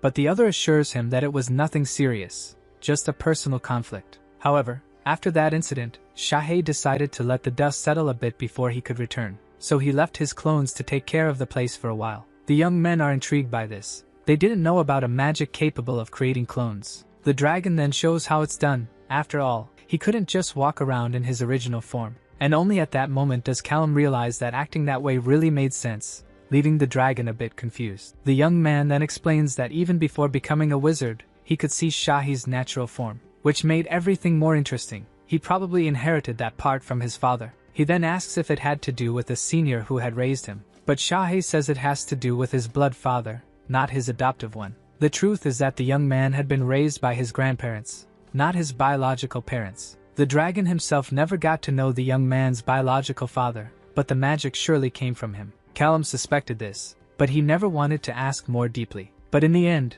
it seemed that his biological parents were out there, so he asks the dragon if he knows any more information about them. Shahe says he knows nothing about his father but knows about his mother. She was always very rebellious, and when she was younger, she ran away from home and disappeared. A few years later, she returned pregnant with him. She kept his birth a secret, and as soon as she had the opportunity, she left for the world again. His grandparents then took charge of his upbringing, but whether they wanted to or not, he would grow up and start asking questions about things, especially upon seeing the photos scattered around the house. Even so, they tried to protect him by saying that she was a family friend and that one day he would be able to meet her. Callum understood why his grandparents never talked about it. It must have been very difficult for them to deal with that whole situation. Shahe then places a hand on the young man's shoulder. Dragons normally didn't get involved in human matters, but even he could see how the boy's grandparents were good people. They just wanted to protect him, preventing that pain from hitting him while he was still young and immature. Well, the conversation was good,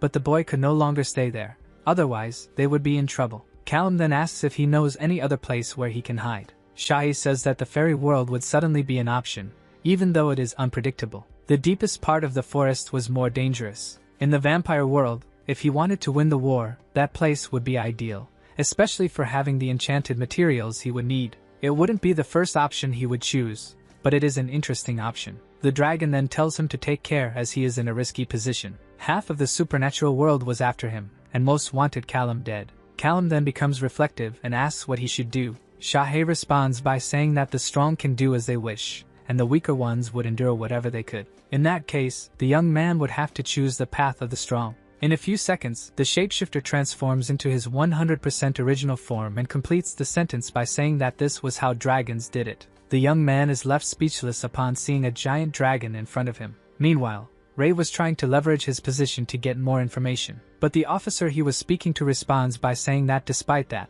there was nothing more he could say. The agent was completely frustrated by this. After all, he was one of the few people who had come into contact with the wanted individual. But it was no use, since Callum didn't even use his real name while living in that city and was quite antisocial. So there really was nothing to help with. Ray then says that they had information that the young man was in Europe and wanted to know if he might have mentioned contacts in other countries at any point. But when it was a small town, so they didn't know anything about Europe, the officer replies. A woman approaches, handing a coffee to the agent. Taking advantage of the woman's presence, he starts talking to her to see if he could gather more information. But Jessica responds that she also had nothing to contribute. At that moment, the older man becomes irritated with Ray's insinuations about his daughter being involved in such a case. So politely, He was asking the agent to leave. Ray puts the cup back in place and says he will do as requested. If he remembered anything, he would leave his card for them to call him. Once inside the car, he realizes how much of a waste of time that was. But his partner had different information.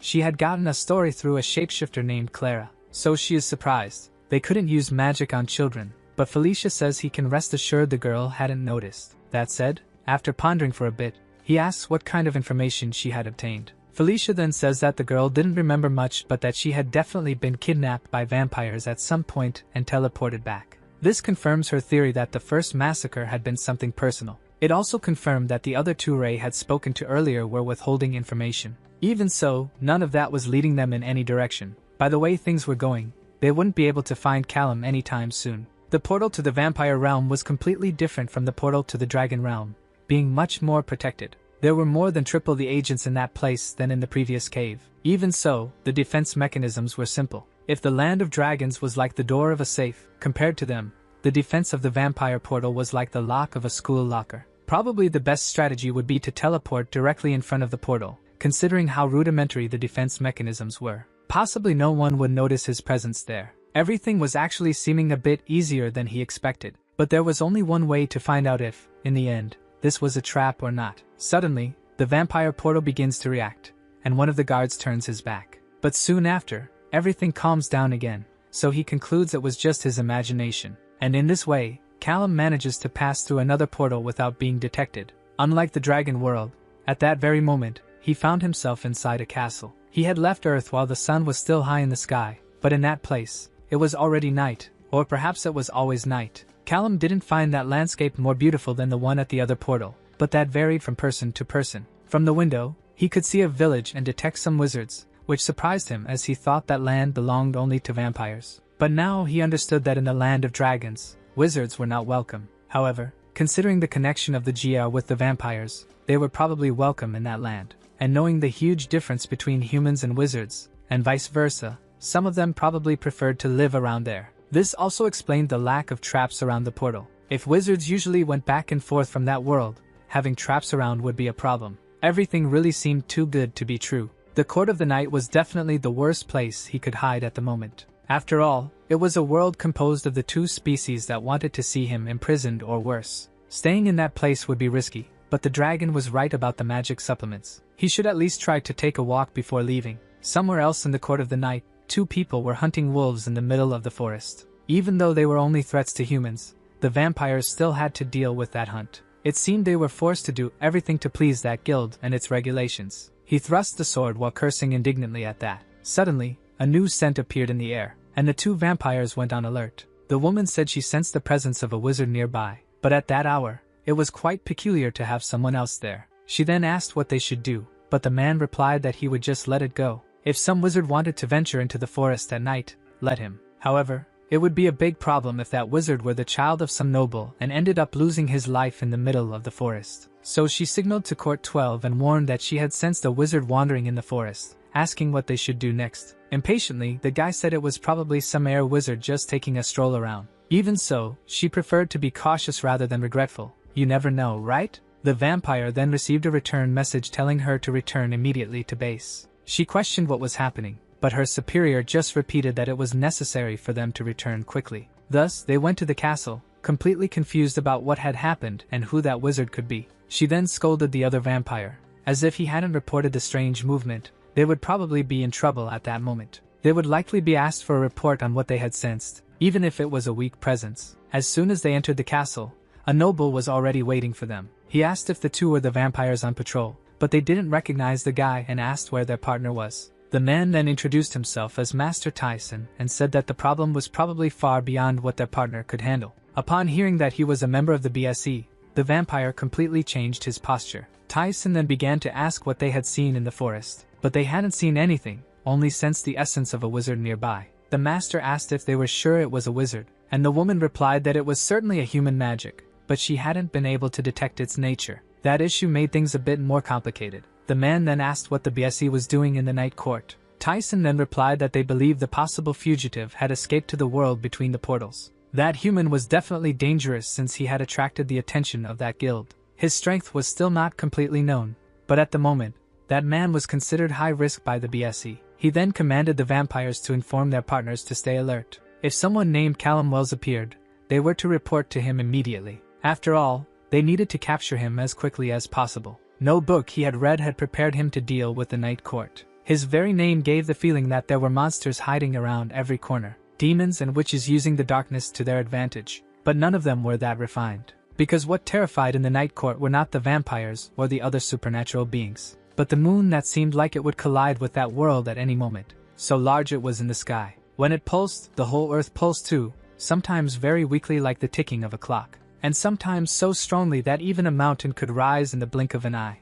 It seemed that the entire island was alive and breathing, a very mysterious creature that made it difficult to create a definition. But one thing was certain, he needed to get out of that place soon. The book said that magic supplements would be located in sinkholes or natural wells. But he had already walked through the forest all night, and the ground continued to shift with every step he took. The feeling that he was going the wrong way did not change. There must have been some other way to reach his destination. Suddenly, a noise was heard from outside the tent, and Callum opened it, trying to identify what it was. It seemed like some kind of giant insect and a tree were fighting. He had read about that in one of the books until he found the part that talked about the sturges. If he was right, he remembered that these insects usually built their nests in sinkholes. So he just needed to follow one of those creatures, and his problems would probably be solved. However, it seemed that the giant mosquito was losing to the tree, and Callum could not allow that to happen. The young man then decided to end it as quickly as possible. But at the same time, he remembered that he had to keep his presence as imperceptible as possible.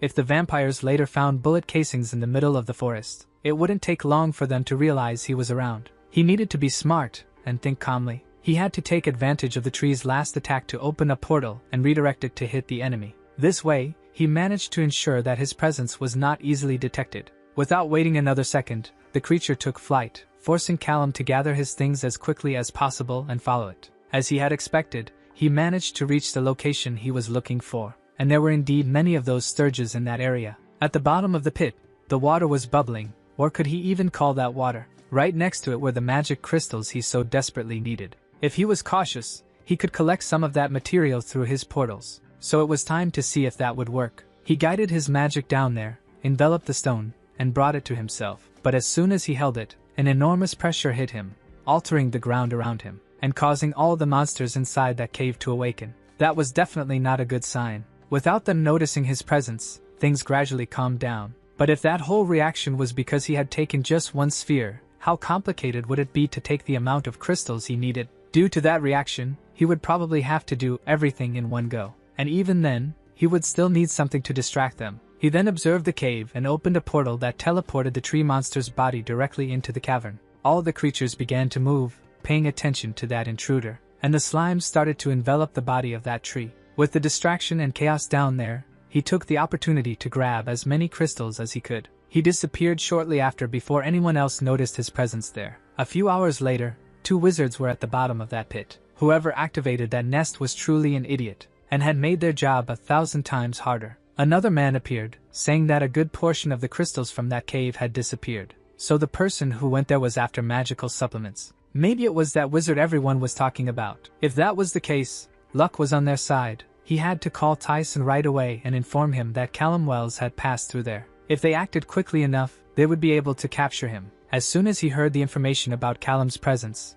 Tyson ordered all agents to go on high alert. They needed to capture that wizard no matter what. His subordinate asked if they were also going to the forest, but the master's idea was to stay close to the portal, preventing the wanted man from having any chance to escape. They needed to act quickly, as at that point, he probably already. But before he could finish that sentence, Tyson suddenly came face to face with Callum crossing the portal. A second of silence and despair hit everyone at that exact moment, freezing them in place. The young man was definitely in trouble. The commander shouted for them to capture him and sent the alert to the entire GR, stating that the wanted man had been found in the Night Court. Despite this, it seemed he had managed to return to Earth. Everyone around the portal was then on high alert. On the radar, suddenly a presence began to blink, and all the soldiers started to move toward that area. Even so, they wanted the rebellious wizard to be captured alive. Commands were sent to the soldiers in real time. Even as he teleported, they managed to keep track of him. Finally, someone spotted him and asked for permission to take the shot. With permission granted, the soldier aimed and fired at the target. But just before the project hit Callum, he teleports. The warning he had managed to dodge is passed along. Gar was indeed faster than he had imagined. Why was his main magic not working? Suddenly, a person appears flying in the sky. He didn't have time to think, he needed to keep teleporting. At least 6 kilometers with each portal. Despite the fatigue, he couldn't stop. He also had to ignore the pain he could feel depending on where he teleported. He needed to keep moving. The last portal led to an alley in the middle of the city. Feeling nauseous, he goes to a nearby trash can, and ends up emptying everything out. Due to the amount of magic he used, he was quite dizzy. He couldn't even remember how many times he had teleported. Suddenly, a couple appears at the corner and spots him. In French, they ask if everything is okay with the young man and if they can help. He then responds by saying he didn't understand French, and the couple also didn't understand English. Callum hadn't realized yet, but he had ended up in France. Meanwhile, they continued searching for him. The capture had failed because they lost his trail. Because of this, they concluded that there was only one way to stop him. And finally, the order to the lethal forces is given. They could attack. Sin had arrived in Paris. He knew Callum should be around there. The boy could teleport, but the agent could keep up with him flying, just as fast. And considering how desperate he was, he certainly didn't think to hide his tracks. If Callum remembered well the types of magic he had been taught, he should know how efficient wind magic could be in finding him. Sun then activates his power, saying he wouldn't leave a single corner of the city untouched. Every sewer and even abandoned dumps. Any place where a trash like him could be hiding. And when he found him, it would be the exact moment his firepower would come into action. Coming out of the bathroom, Callum is startled to see Agent Sun right in front of him. Suddenly, a lightning bolt is shot in his direction, and the entire lobby of that building explodes completely. Our video ends here. If you enjoyed it, please like and subscribe to the channel. Until next time, bye bye.